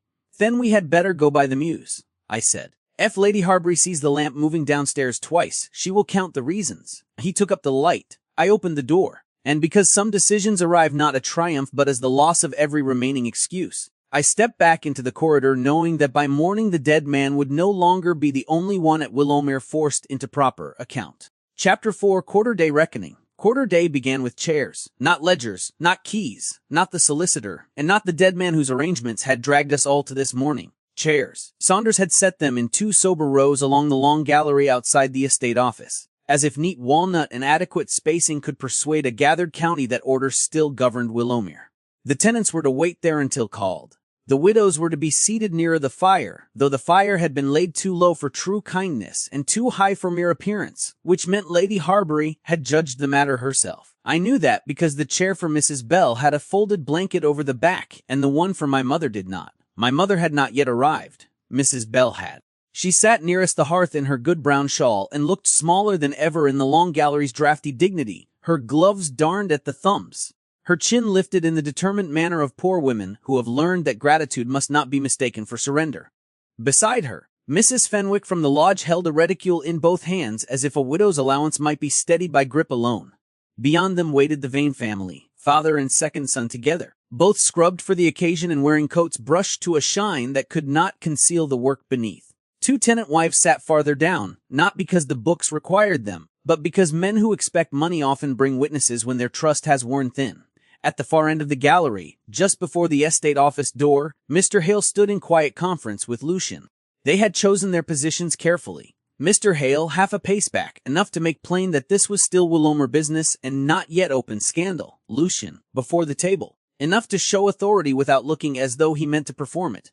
Lady Harbury had not joined them. She remained seated in the withdrawing room beyond the arch, visible if one looked for her and invisible if one did not. A family compromise made flesh. And I, by Hale's arrangement and nobody's comfort, sat at the narrow side desk with the receipt book, the clean quills, and the temporary schedule of lines to be acknowledged but not fully settled until review. Not a gentleman's position, not a servant's either. Something more dangerous than both. Visible function. When Saunders had led me to the desk an hour earlier, he had said only, "Mr. Hale thought a hand already acquainted with the matter best." A hand, as if only one part of me had been invited into the room. That, too, was a kindness of sorts. Hands may be blamed for less than daughters and sisters, Miss Pike. I looked up. Hale had detached himself from Lucian and crossed toward me with the grave, dry tread of a man who knew that too much softness from him would be remembered longer than law. "You understand the order," he said in a voice pitched to travel no farther than the desk. "Yes, sir. We acknowledge presence, note the challenged lines as under review, make provisional disbursement only where no disputed carry touches the amount, and delay no more than is absolutely necessary." "Yes, sir." His glance moved over the open receipt book, the sand shaker, the prepared slips. "If anyone presses you beyond that, refer them to me." "Will they press me?" "Certainly." He looked toward the gallery, where three men near the far chairs had already begun the low, dangerous murmur by which country business turns from patience into grievance. "Which is why I ask that you not answer as a relation, Miss Pike." The request was fair. It was also impossible. "I shall do my best," I said. He inclined his head as if best were all the law had ever had to work with, then left me to it. Across the room, Lucian did not look toward me. He had become, by necessity and force of will, a public man for the morning. That required him to listen to Vane Sr.'s muttered concern over seed accounts, to answer the rector's inquiry regarding the almshouse coal, to receive two separate condolences from men who had disliked the late Viscount and were now trying to decide how much they might safely enjoy his absence. Had he looked toward me too often, half the gallery would have found new nourishment in it. So he did not. The restraint should have comforted me. Instead, it sharpened everything. The kiss in the old schoolroom had altered the lie, as he said. It had not altered the chairs, the cold fire, the widows, the receipt book, Anthony's handwriting, or my own. Robbins arrived last. Of course he did. A steward who arrives first may be servant to the business. A steward who arrives last appears servant to the pressure of it, which is a finer distinction if one wishes sympathy. He entered carrying the principal day ledger, 3 bound bundles, and an expression of conscientious depletion that would have moved a less attentive audience than ours. Mrs. Bell saw him and gripped her shawl more tightly. I noticed. So did Lucian. "Mr. Robbins," Hale said, not loudly, yet the room altered at once around the name. "You will place the working books on the table." Robbins obeyed. He did not bow. One does not bow over account books unless one wishes to look theatrical. "Mr. Hale," he said. "Mr. Mercer, have you brought the revised quarter schedule I requested?" said Hale. "I have brought," said Robbins, and laid down a folded packet with admirable care. "The only quarter schedule the estate has until the challenged lines are properly determined. Any revision before that would be premature." Hale took the packet and opened it where he stood. His face changed by less than most men would call change. "But I saw the exact instant he reached the widow lines," he said. "This is not the schedule I approved last night." Robbins folded his hands before him. "No, sir. It is the one I thought prudent to place for use this morning, given that some lines remain uncertain in certain parties." His gaze touched no one and everyone. Have shown themselves eager to turn prudent waiting into spectacle. The insolence of it might have been almost beautiful had it not endangered my mother's coal. Lucian crossed to the table then. Not quit in a temper either. That would have served Robbins. He merely arrived, which is what authority does when it means to be seen without noise. "Mr. Robbins," he said, "you were not asked for prudence. You were asked for the reviewed schedule."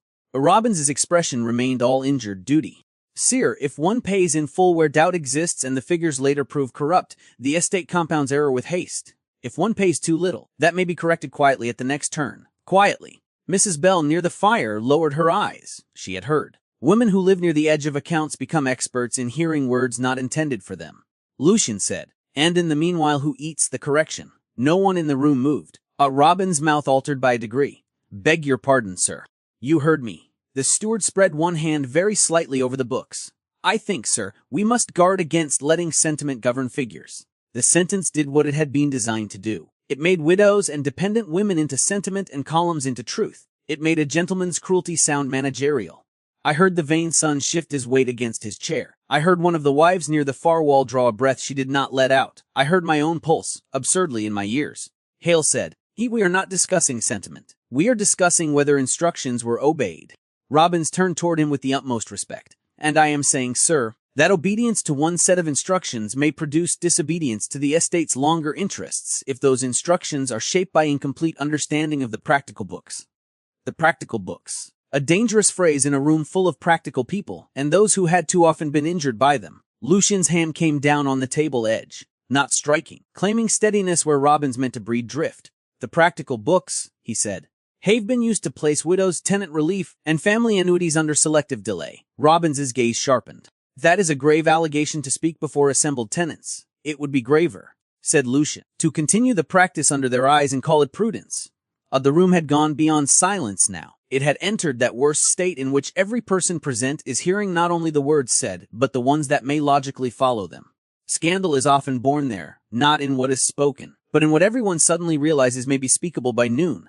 Lady Harbury rose in the withdrawing-room arch. She did not hurry. She seldom did. Yet her very appearing shifted half the weight in the gallery, because one could not pretend the family absent once it had sent its eldest woman to stand in view. "Lucian," she said, "if this morning is to be business, conduct it as business.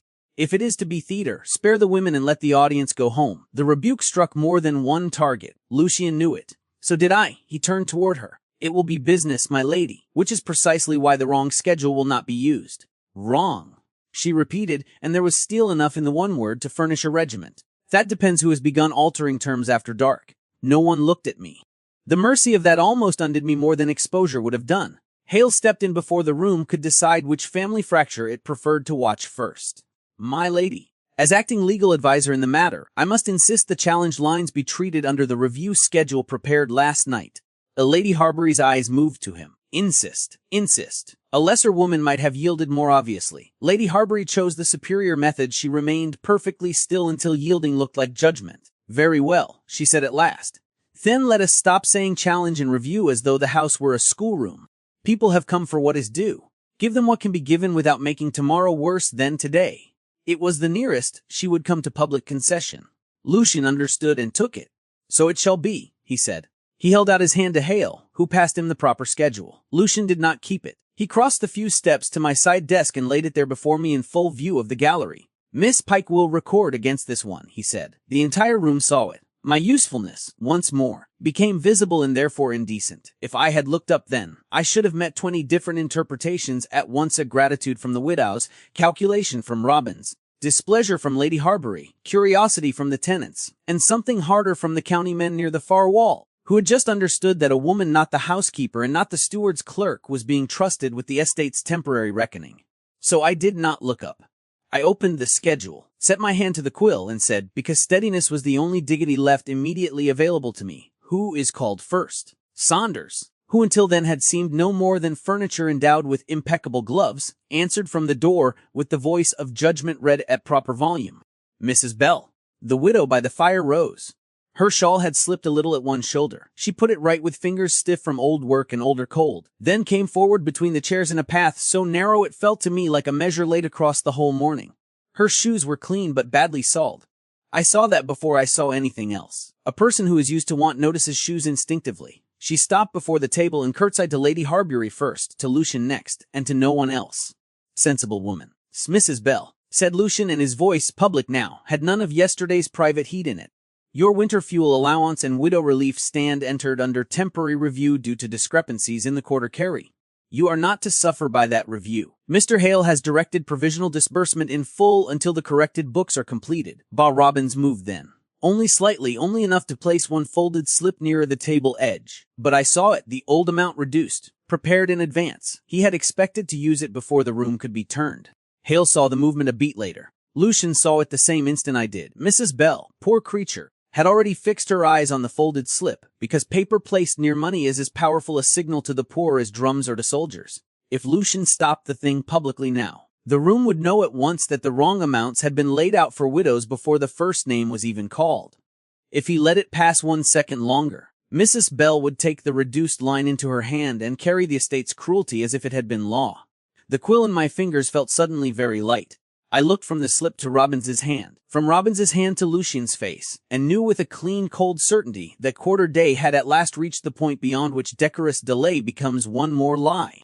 I moved before Lucian did, not out from behind the side desk entirely, not in any way that would have made a spectacle of me if I failed, but enough to place my hand over the folded slip before Mrs. Bell could take it from the table and mistake injury for law. "That is not the review amount," I said. My voice did not ring through the gallery. It did not need to. Rooms like that are built to carry the exact sentence one most wishes not to hear. Mrs. Bell stopped with her hand half raised. Robbins looked at me as if I had spoken obscenity over the prayer book. Hale turned. Lucian did not turn at all. He had already seen the movement. Robbins said with admirable horror, "Miss Pike, I believe you overstep." "No," said Hale. That single word altered more than any shout could have done. He crossed the space between the central table and my side desk with the dry, spare speed of a man whose patience had just found its proper object. I lifted the slip and handed it to him. He read the figure once, then set it beside the review schedule already lying open before me. The widow line was to be paid provisionally in full, he said. Robin spread both hands a little. The gesture was humble enough to pass for injured service to the inattentive. An earlier calculation, sir. It must have been drawn up before last night's consultation was fully settled. Mrs. Bell had not moved. Her face remained composed, but I saw the strain in the way she held her jaw. To the poor, the difference between one sum and another is not arithmetic. It is whether one dares buy meat before the week ends. Lucian said, who placed the earlier calculation on the table. Robbins did not answer at once, which was answer enough. Lady Harbury, still framed in the withdrawing room arch, spoke into the dangerous pause. If there has been confusion, it is regrettable. The house has been under strain. Regrettable. Confusion. The county words for deliberate arrangement caught in daylight. I heard my own voice before I had entirely decided to use it. Bellamy has been dead 3 years. He did not lay that slip out this morning. The sentence struck the room oddly, not because it was brilliant, because it was indecorous in exactly the correct place. One of the wives near the far chairs lowered her eyes to hide whatever had changed in them. Vane Sr.'s mouth tightened. Mrs. Bell stood a little straighter. Robbins turned toward me with pained civility. No one suggested Bellamy did, miss. You were about to, I said. That was too far. I knew it at once from the way the air changed around Lady Harbury. Miss Pike, she said. The warning in her voice was not for my dignity. It was for the family's control of the hour. I bowed my head as if corrected and took up the quill again. That too was a kind of insolence. A woman seated and writing may say things standing women cannot. Hale understood it. So, I think, did Lucian. Mrs. Bell, he said, and his public voice was back. Cooler now, stripped of all private grain. You will receive the full provisional amount entered on the reviewed schedule. Hale, if you please. Hale nodded once to me. I wrote the figure in the receipt line with a hand steadier than the rest of me deserved. Mrs. Bell signed with painful care, each letter laid down as if paper itself might be made to remember that she had not asked for favor, only what had been made due. When I passed her the receipt, her fingers brushed mine very lightly. Thank you, miss, she said. Not to the hair, not to the solicitor. To me. That frightened me more than the room had. We went on after that because business, once begun, punishes those who stop midstream. Mrs. Fenwick's lodge allowance was acknowledged in full. The Vane amendment was entered under temporary review but not reduced. 2 tenant abatements were set down for confirmation at noon tomorrow, when the carry chain could be certified against the corrected books. Hale did most of the speaking. Lucian the rest, I wrote. Robin stood by with the principal ledger and the expression of a man publicly required to witness his own displacement. The gallery did not grow calmer, it grew clearer. People began to understand what kind of morning it was. Not one in which a bereaved family sorted trifles. One in which figures once considered settled had turned upon the hand that entered them. The wives at the back had stopped pretending to be present by accident. Vane Sr. no longer tugged at his cuff but watched every slip. Mrs. Bell, having been paid, did not leave. She resumed her chair by the fire and folded her receipt twice into her reticule, then remained where she could hear the rest. The county men near the far wall had grown quieter, which is always the more dangerous state. My mother arrived during the 4th acknowledgment. I saw her before she saw me. She came in under Saunders's guidance, dressed in her black silk that had already gone a little shiny at the seams from careful brushing, her veil raised because she never could bear things too close to her face. Anthony walked half a step behind her. For one sick moment all the room went narrow around that fact alone. My mother looked first, as any woman in her place would, for Lady Harbury. Then her eyes found the chair by the fire that had not been prepared for her, then me at the side desk, then Anthony beside her. The whole morning entered her face before anyone spoke to her. Anthony, by contrast, had come in with the ruins of charm still arranged upon him. Good coat, though not quite new enough. Hair brushed, gloves too fine for weather and almost certainly not paid for. He might have passed in a more forgiving room for a gentleman detained by rain rather than one being measured against wrappers and notes. But his eyes, when they found Lucian at the table and me behind the receipt book, lost that ease at once. Saunders drew 2 chairs forward, one for my mother nearer the side wall, one for Anthony not seated at all, merely indicated and left standing because no one had yet invited him to be anything else. Mrs. Pike, said Lady Harbury, you are in time. It was not a welcome, it was a sentence. My mother sat. Anthony did not. Lucian finished with the tenant before him and passed the signed slip to Hale. Only then did he turn. Mr. Pike, he said, there are names that sound harmless until spoken by the correct man in the correct room. Anthony heard his own that way and knew. I think, At once that would not serve him long. He inclined his head. Mercer, not Mr. Mercer, not Lucian, just Mercer, as men who have gambled in other men's shadows like to do when they mean to suggest an equality debt never paid them. My mother's fingers tightened upon the handle of her reticule. I saw it from across the room and hated the sight with a force almost blinding. Hale said, "We shall cleat the present acknowledgments before we widen the business." Anthony smiled faintly. "Widen away. I am here." No one answered the attempted gallantry. The room had too much use for plain truth. We completed 2 more lines. A coal allotment. A delayed supplier's account. I wrote blotted, sanded, and entered them all while feeling Anthony's presence in the gallery like a cracked mirror one must not yet look into. My mother kept her eyes fixed not on me but on the schedule table, which told me she understood more than anyone had yet said. At last Hale closed the day book. "For the present," he said, "the provisional acknowledgments are sufficient. Saunders, if you please, ask those not immediately concerned to wait in the breakfast parlor until called again." That was politely done. It was also the clearing of the field. The county men left first, which did not comfort me. Men leave rooms like that in order to discuss them elsewhere. The wives rose together, taking their weathered patience and sharper ears with them. Mrs. Bell stood, curtsied, and went more slowly than the rest, which meant she heard every word of Lady Harbury's next sentence.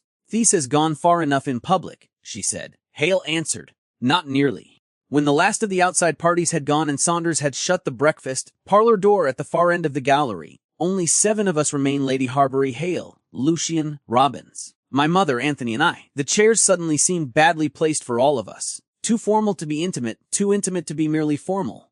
Lady Harbury rose and came nearer the table, not hurrying, never hurrying, as if time itself ought to adjust its pace to her displeasure. "What is to be said next?" she began. "Must be said with proportion." Anthony shifted his weight at that. My mother closed her eyes once, only once. Lady Harbury continued. "The late Viscount's final months were marked by illness, distraction, and increasing impatience with detail. Clerks came and went. Bellamy died. Swan was inadequate. The house was under pressure. If errors entered the books, then let us correct them, restore what needs restoring, and spare both the dead and the living this mania for dramatic explanation." It was beautifully framed. Illness, pressure, error. All the little words that make design sound like weather. Robbins lowered his eyes at the dead clerks, just enough to honor them now that one might use them. Anthony, seeing his opening, took it at once. "Exactly so," he said. "If my initials are on a wrapper, that proves only that my uncle asked me to carry papers one day from one room to another. God knows he was forever making family into porters when amused him. I did not read the damn things. I hardly understood half of what went on in the estate office, even sober." The attempted laugh after that died at once. No one had made room for it. Hale said, "And the note in your hand." Anthony him with just enough bewilderment to insult everyone present. "What note?" Lucian opened the leather folder Hale had brought from last night's review and laid the small torn slip on the table.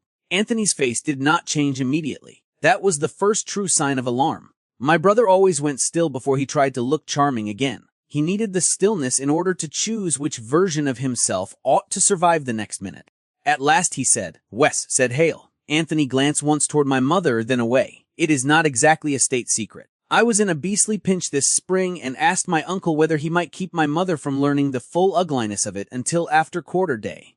She was not well. I wrote the reminder because he said he had 100 matters to think of. But my mother went white in a way I had not seen since my father's funeral." Anthony saw it and had the decency to drop his eyes. The explanation was not impossible. That made it dangerous. Hale tapped the note once. "And Mrs. Bell?" Anthony looked up. "Pardon. The note carries 2 names, Mrs. Bell and Mother." "Why?" For one heartbeat the whole room waited upon my brother's invention. He chose badly. "I suppose I must have been making some idle memorandum from the books while he spoke," he said. "Some figures were forever being thrown at me in those rooms. You know how older men are when they mean to worry you into obedience." Lady Harbury said at once, "That is enough. Mr. Pike may be a fool, but he is not a steward. He did not construct estate manipulations." The sentence should have defended him. It only made him flinch. Robbins seized the offered path with silent gratitude and said, "Quit. If there were improper adjustments, they must have arisen in the working books under clerkly pressure or through old misunderstandings carried forward when Bellamy died." Bellamy again. "The dead make such convenient servants. They do," Lucian said. "Bellamy did not write yesterday's widow slip. No one claims he did," said Lady Harbury sharply. "But if a chain of untidiness begins years ago and is inherited by weaker hands, the fair thing is not to turn every foolish mark into deliberate villainy. Affair." The word came down in the room like a coverlet thrown over a body not yet cold. Anthony took heart from it. Of course he did.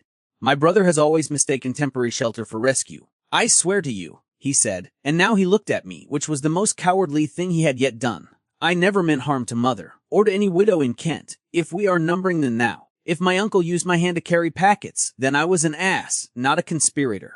My mother made a sound then, not quite a breath, not quite a word.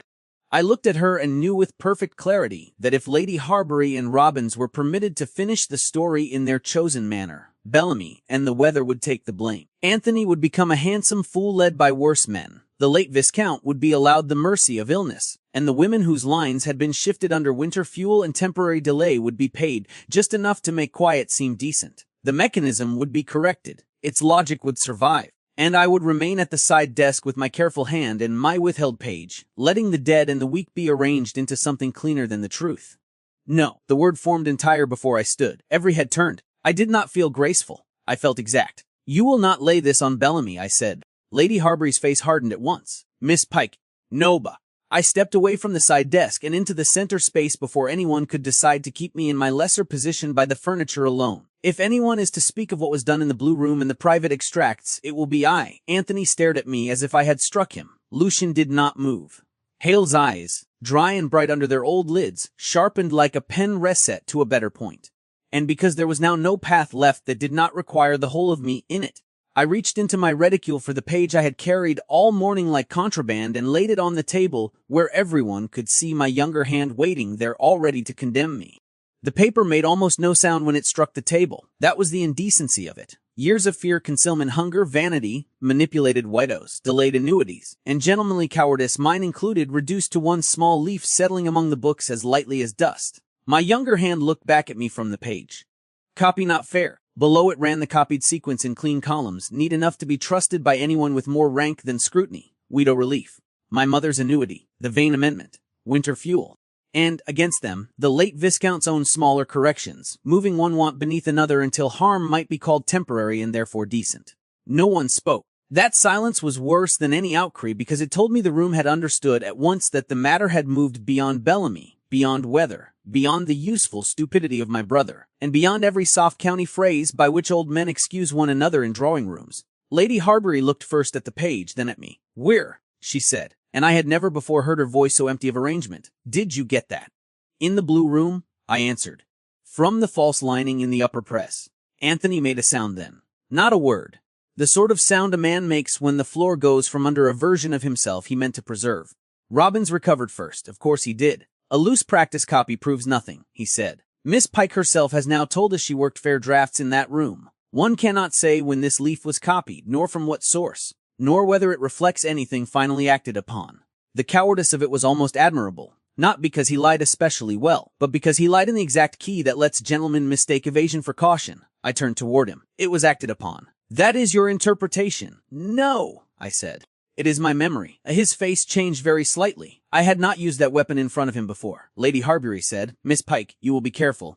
"No," I said again, and this time I looked at no one but the page, because looking at people would have made me weaker, not stronger. I have been careful for years. That is precisely how we reached this morning. The room took that in. Anthony whispered my name. I ignored him. I put 2 fingers on the copied lines so they would not tremble where everyone could see them. "This leaf is not from the main ledger. It is a fair copy draft prepared in the blue room from a private extract packet. The late Viscount had more than one version of the same quarter made, one to work from, one to show, one, sometimes, to soothe himself with when he wished to see his own rearrangements written more cleanly than they deserved." Hale drew nearer. "And you know this how?" "Because I copied them." The words stood ready in my throat, sharp as broken glass. I swallowed once and forced them out anyway. "Because I copied this one." My mother shut her eyes. Anthony went white, then red, then white again. Lady Harbury did not move at all. Robbins's mouth tightened by a degree and then recovered, which meant the blow had landed exactly where it out. Hale said, "You copied it by whose instruction?"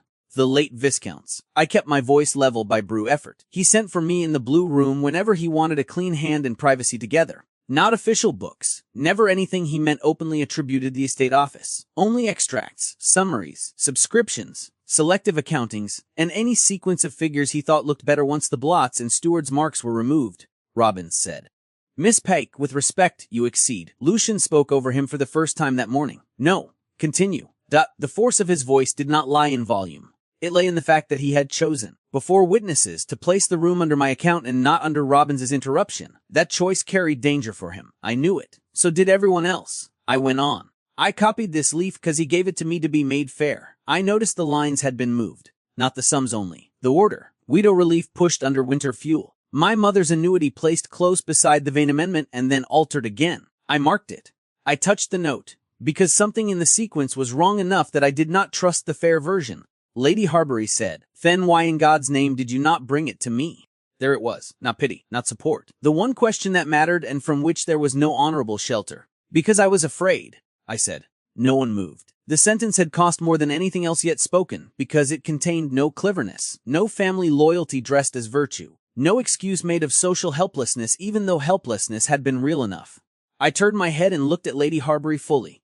I was afraid of what the leaf meant. Afraid for my mother's annuity. Afraid because Anthony's hand had already begun appearing too near too many of your brother-in-law's packets and private notes. Afraid that, if I produced the draft without understanding the full mechanism, my mother would suffer first and explanations would come later, if at all, Anthony said, very hoarsely. Eleanor, I looked at him then.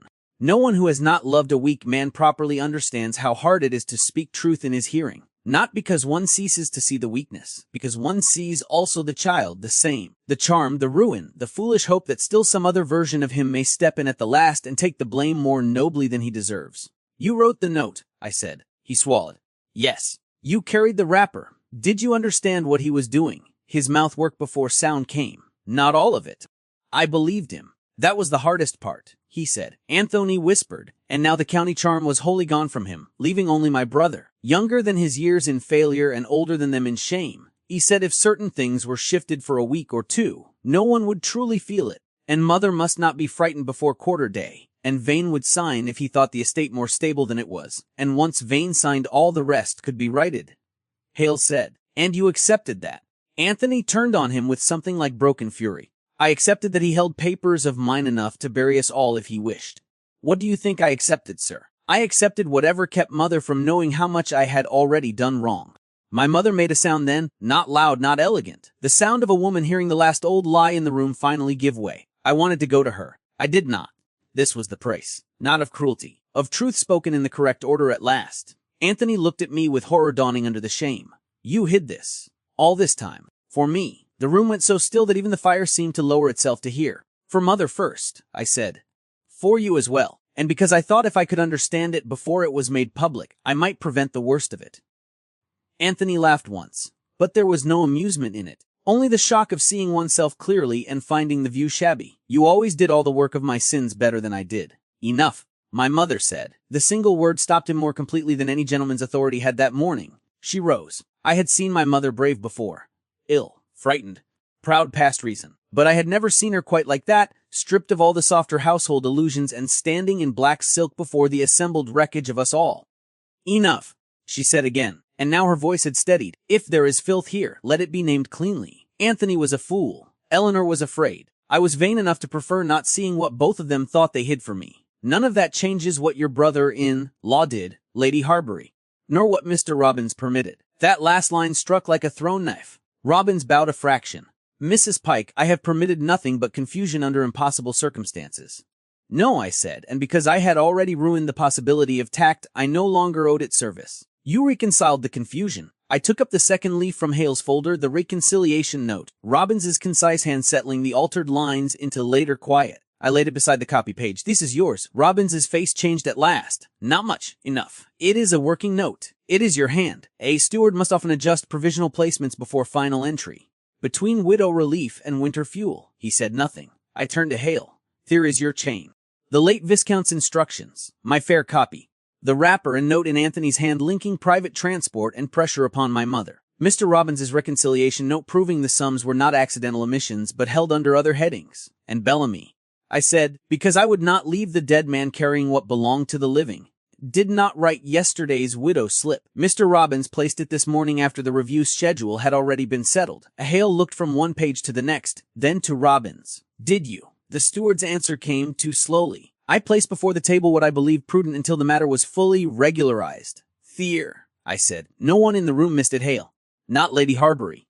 Not Lucian. Certainly not Robbins, whose cultivated mildness had finally become the thin shell it always was. Lucian said, very quietly. You withheld from widows and dependent lines after being instructed not to. Robbins lifted his chin by a degree. I preserved the estate from being ruled by panic and sentiment and the convenient tears of persons who suffer only because gentlemen above them lose their nerve. That was the end of him. Not legally perhaps, not yet, but morally, socially, permanently. One does not speak of widows that way in front of widows and remain a servant of a decent house thereafter. If Robbins had confined himself to figures, Lady Harbury might yet have wrapped him in procedural fog and let him go by degrees. Instead, he had let contempt show. Rooms remember that more accurately than ledgers do. Mrs. Bell, from her chair by the fire, said into the silence, We suffer because gentlemen above us think we do not count. No one looked at her as if she had overstepped.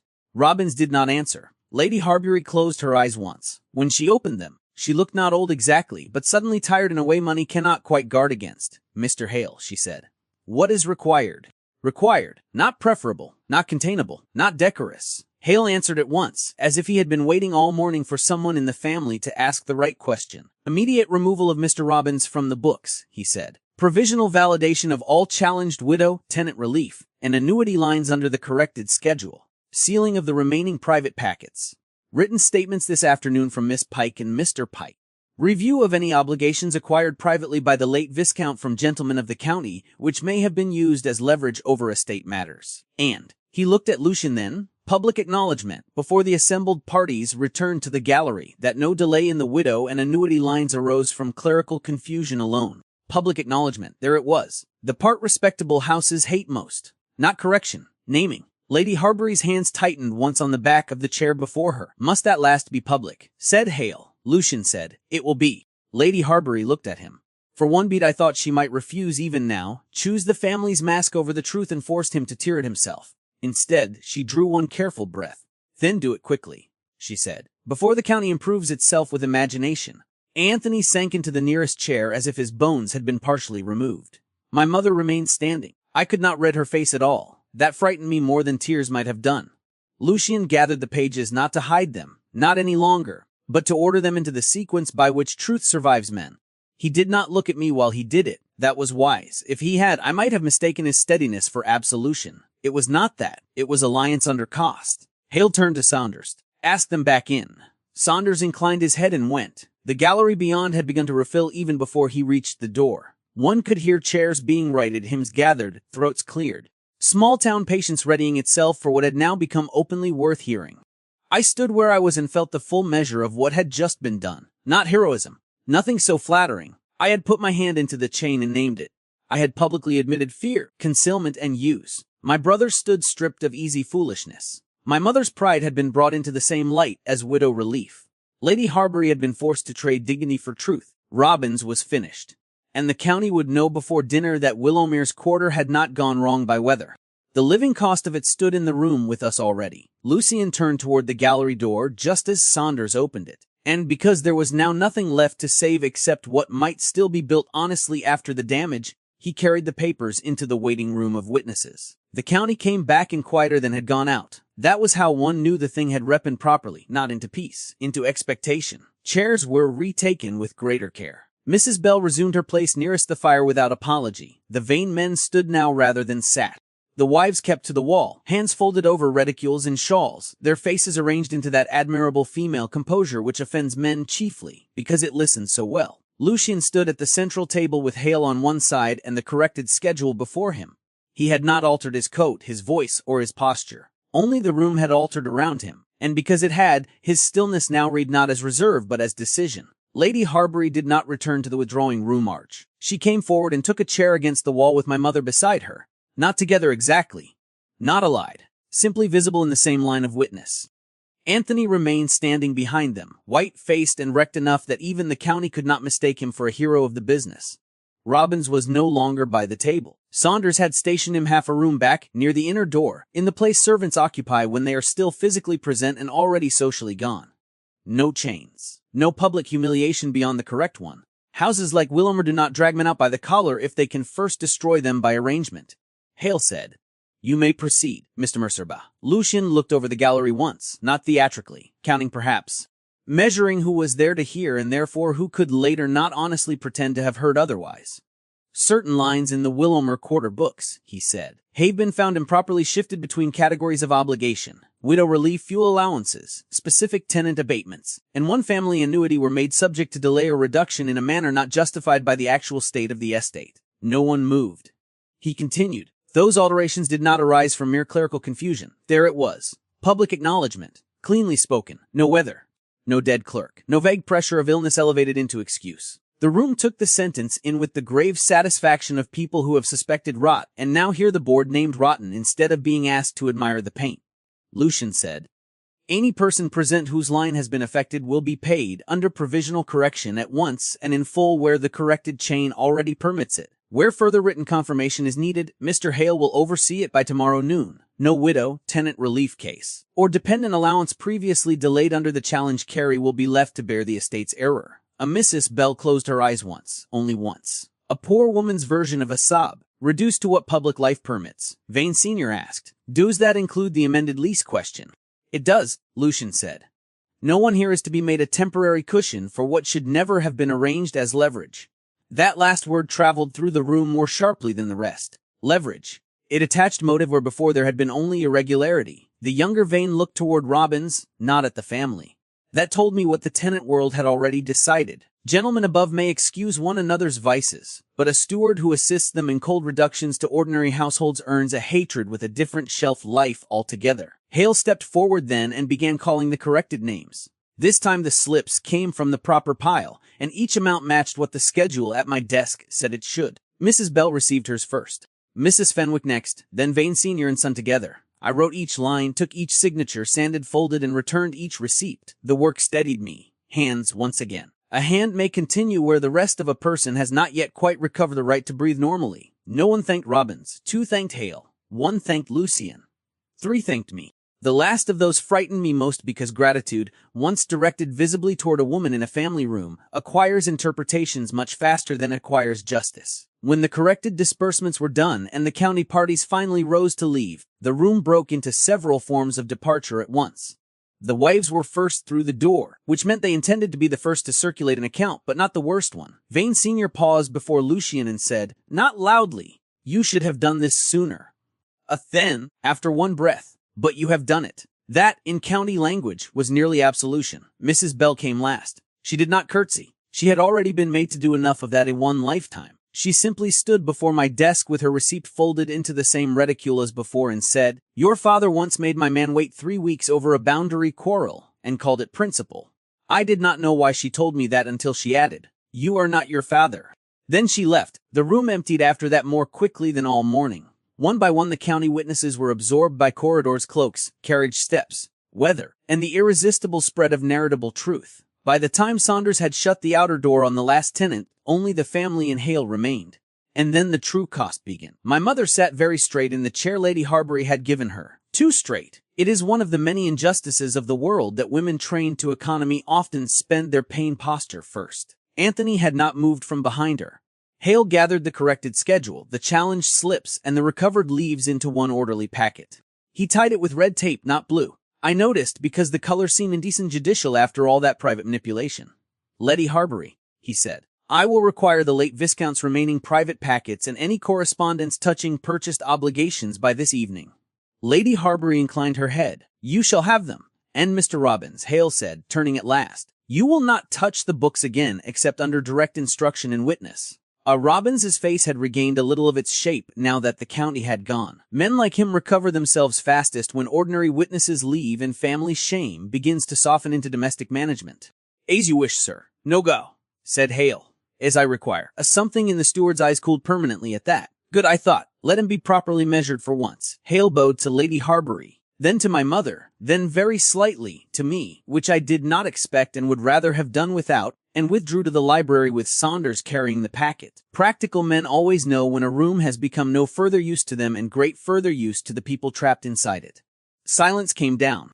No, not silence. Family silence. The whirl of sequence. Of who must speak first, who has lost the right, who still thinks themselves entitled, and who would rather swallow gravel than begin. Anthony did begin. Never meant. Do not. My mother said. She did not raise her voice. She did not need to. I had heard that tone only twice before in my life. Once when Anthony pawned my father's watch chain. Once when she dismissed a woman in Bath who had called me useful as if it were praise. Anthony stopped. My mother looked not at him first but at me. There are glances that contain a childhood entire. This was one Fever Night's. Button boots. The cost of coal. Her hand at the back of my neck when I learned to read columns faster than stories. Her pride in my neat hand. Her ignorance, now fully ended, of what that hand had been made to do. You hit it, she said. Because of him. I knew without asking which him she meant. Not Anthony. Not Lucian the dead man first. Then the brother. Then, perhaps, every other man after. Wes, I said. Because of him. And Anthony. And you. And because I thought if I could understand it before anyone else saw it, I might keep the worst from reaching you.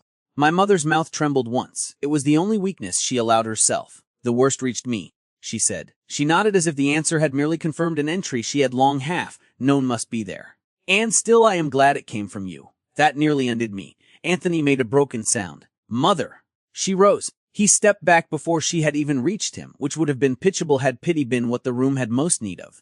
She was not tall, my mother. Illness and bad winters had narrowed her. Yet in that moment Anthony looked smaller by half. You were willing, she said, to let me sit in this house and hear my comfort spoken of in notes and delays between men, because you feared my distress more than you feared your own disgrace. Mother, I thought if quarter-day passed and the old devil kept his word. The contempt in her voice was so pure it seemed to cleanse the air. Anthony, you are old enough to have learned that men who buy another man's debts do not do so from tenderness. He looked at the floor. I know that now. Wes, she said. At our expense. He tried once more to look at me, perhaps because I had always been easier to approach after he had disappointed her. I did not rescue him with my eyes. Not this time. Lady Harbury had remained seated through all of it, hands folded over the head of her cane, though she did not require the cane to stand. At length she said, Mr. Pike, leave us. Anthony looked up sharply. My lady, leave us. If I hear one more word from you before you have given Hale a full statement, I shall conclude you still do not understand the scale of what has been done in my house. My house. Not my late brother-in-law's. Not the estate's. Hers now in that line. Not legally, perhaps. Spiritually. Absolutely. Anthony left. He did not slam the door. That would have implied spirit. He went the way weak men often go after the room has stopped letting them improvise quietly, with the vague hope that absence may yet resemble innocence from a distance. When he had gone, Lady Harbury turned her gaze on me. I owe you, she said, an apology I do not particularly like. The line was so entirely hers that in another life I might have smiled. For what? I asked. For allowing my brother-in-law to employ you in this fashion without my knowledge. For discovering today how thoroughly he had done so. And, she added, with that same hard honesty, which made tenderness from her almost unendurable, for preferring lesser explanations this morning because they were easier to manage. No one spoke for a beat. Then I said, because truth had become so expensive that one might as well use it fully while the bill was already on the table. You preferred them because they let the house remain blameless. Wes, she said. And because I am old enough to know what county justice does with women who have touched money and hidden paper. The words struck more deeply than any apology might have done. My mother sat down again very slowly. Lady Harbury looked at her. Mrs. Pike, your annuity will be paid from the corrected line as favor, not as indulgence. As due. Hale will formalize it before evening. My mother inclined her head. Thank you. The two women were not reconciled by that. They would never be. But something older and harder than liking passed between them then. A recognition of what it costs to live under men's arrangements and tidy after them without being broken entirely. Lady Harbury rose. I shall go to the late Viscount's rooms myself. If there are private packets enough there to damn us further, I prefer not to discover them through servants. She took one step, then stopped and turned to me. Miss Pike. Wes, my lady, your hand is better than Bellamy's was. That was all. Then she left. The room became larger when she had gone and emptier in a way that made the high windows look colder than before. My mother remained seated. I remained by the desk. Between us lay the used receipt slips, the clean quill, the sand pot, and the exact space in which our life had altered beyond retrieval. At last she said, "Come here." I went. She took my hand, not elegantly, like a mother whose daughter had become too much a stranger through necessary competence, and who suddenly remembered she was still made of flesh. "You should have told me," she said. "I know why you did not. That was worse. I thought I could keep you from seeing it until I understood." "Wes," she said again.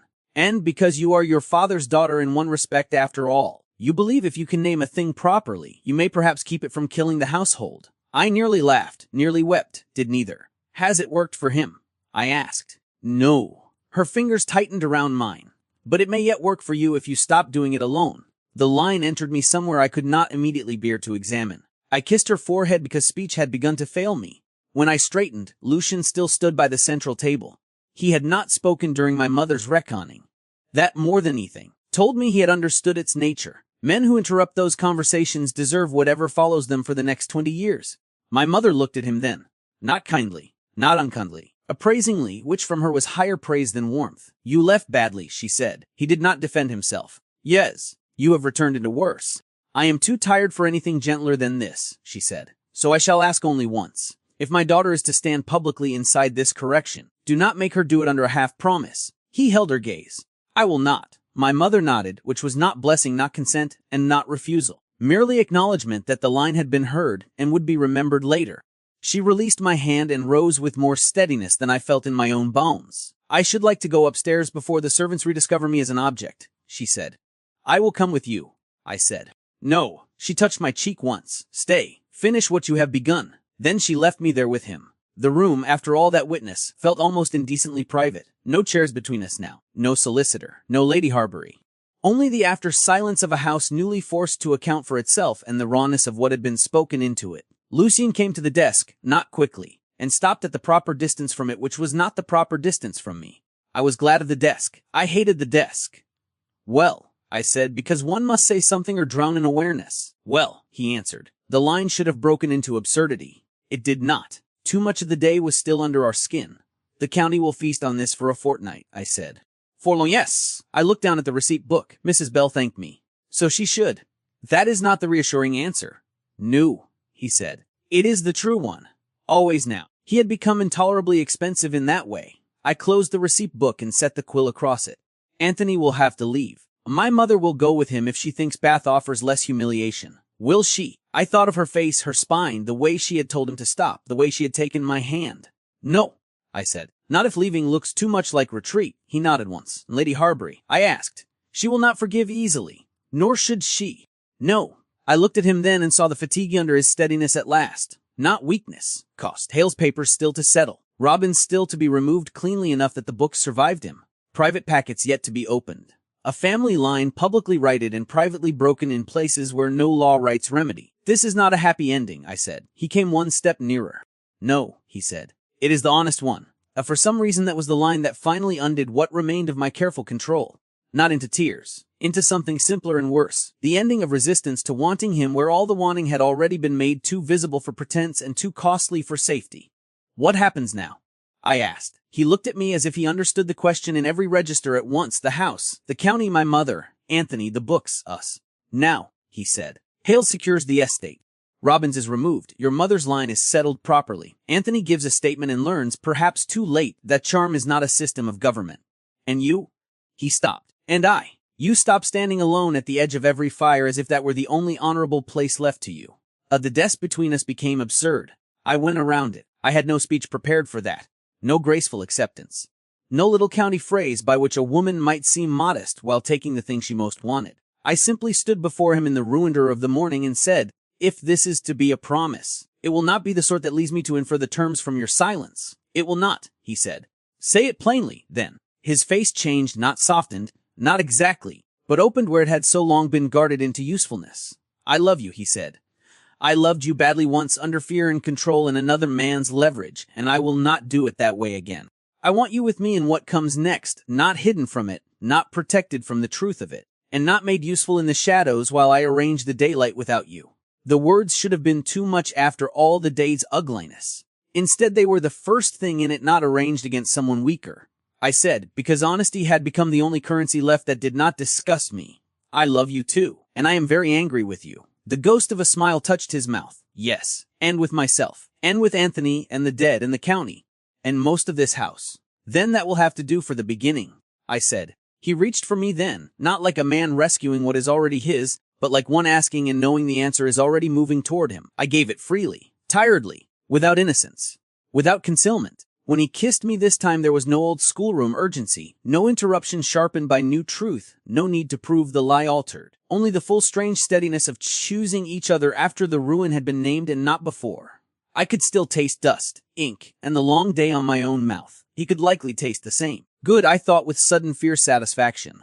Let love begin in the actual house, not the imagined one. When we parted, the room had not improved itself into ease. Thank God. Outside, the rain had finally stopped. Late light, thin and exhausted, had come through the western windows and laid itself in pale bands across the gallery floor. Somewhere in the back of the house, a servant laughed, only once, quickly smothered. Life, vulgar thing, had already begun again. Lucian touched his forehead lightly to mine. What is it? I asked. The chairs, he said. I blinked. What about them? They are still in the wrong order. I laughed then, properly. The first clean laugh of the day. It felt almost indecent and therefore precious. He drew back enough to look at the gallery where Saunders had left the tenant chairs in their solemn rows, as if Quarterday might at any moment decide to sit down again. Leave them, I said. Let the house remember how it looked when the truth was said aloud. He considered that and nodded. Yes, he said. Let it. So we left the chairs where they were.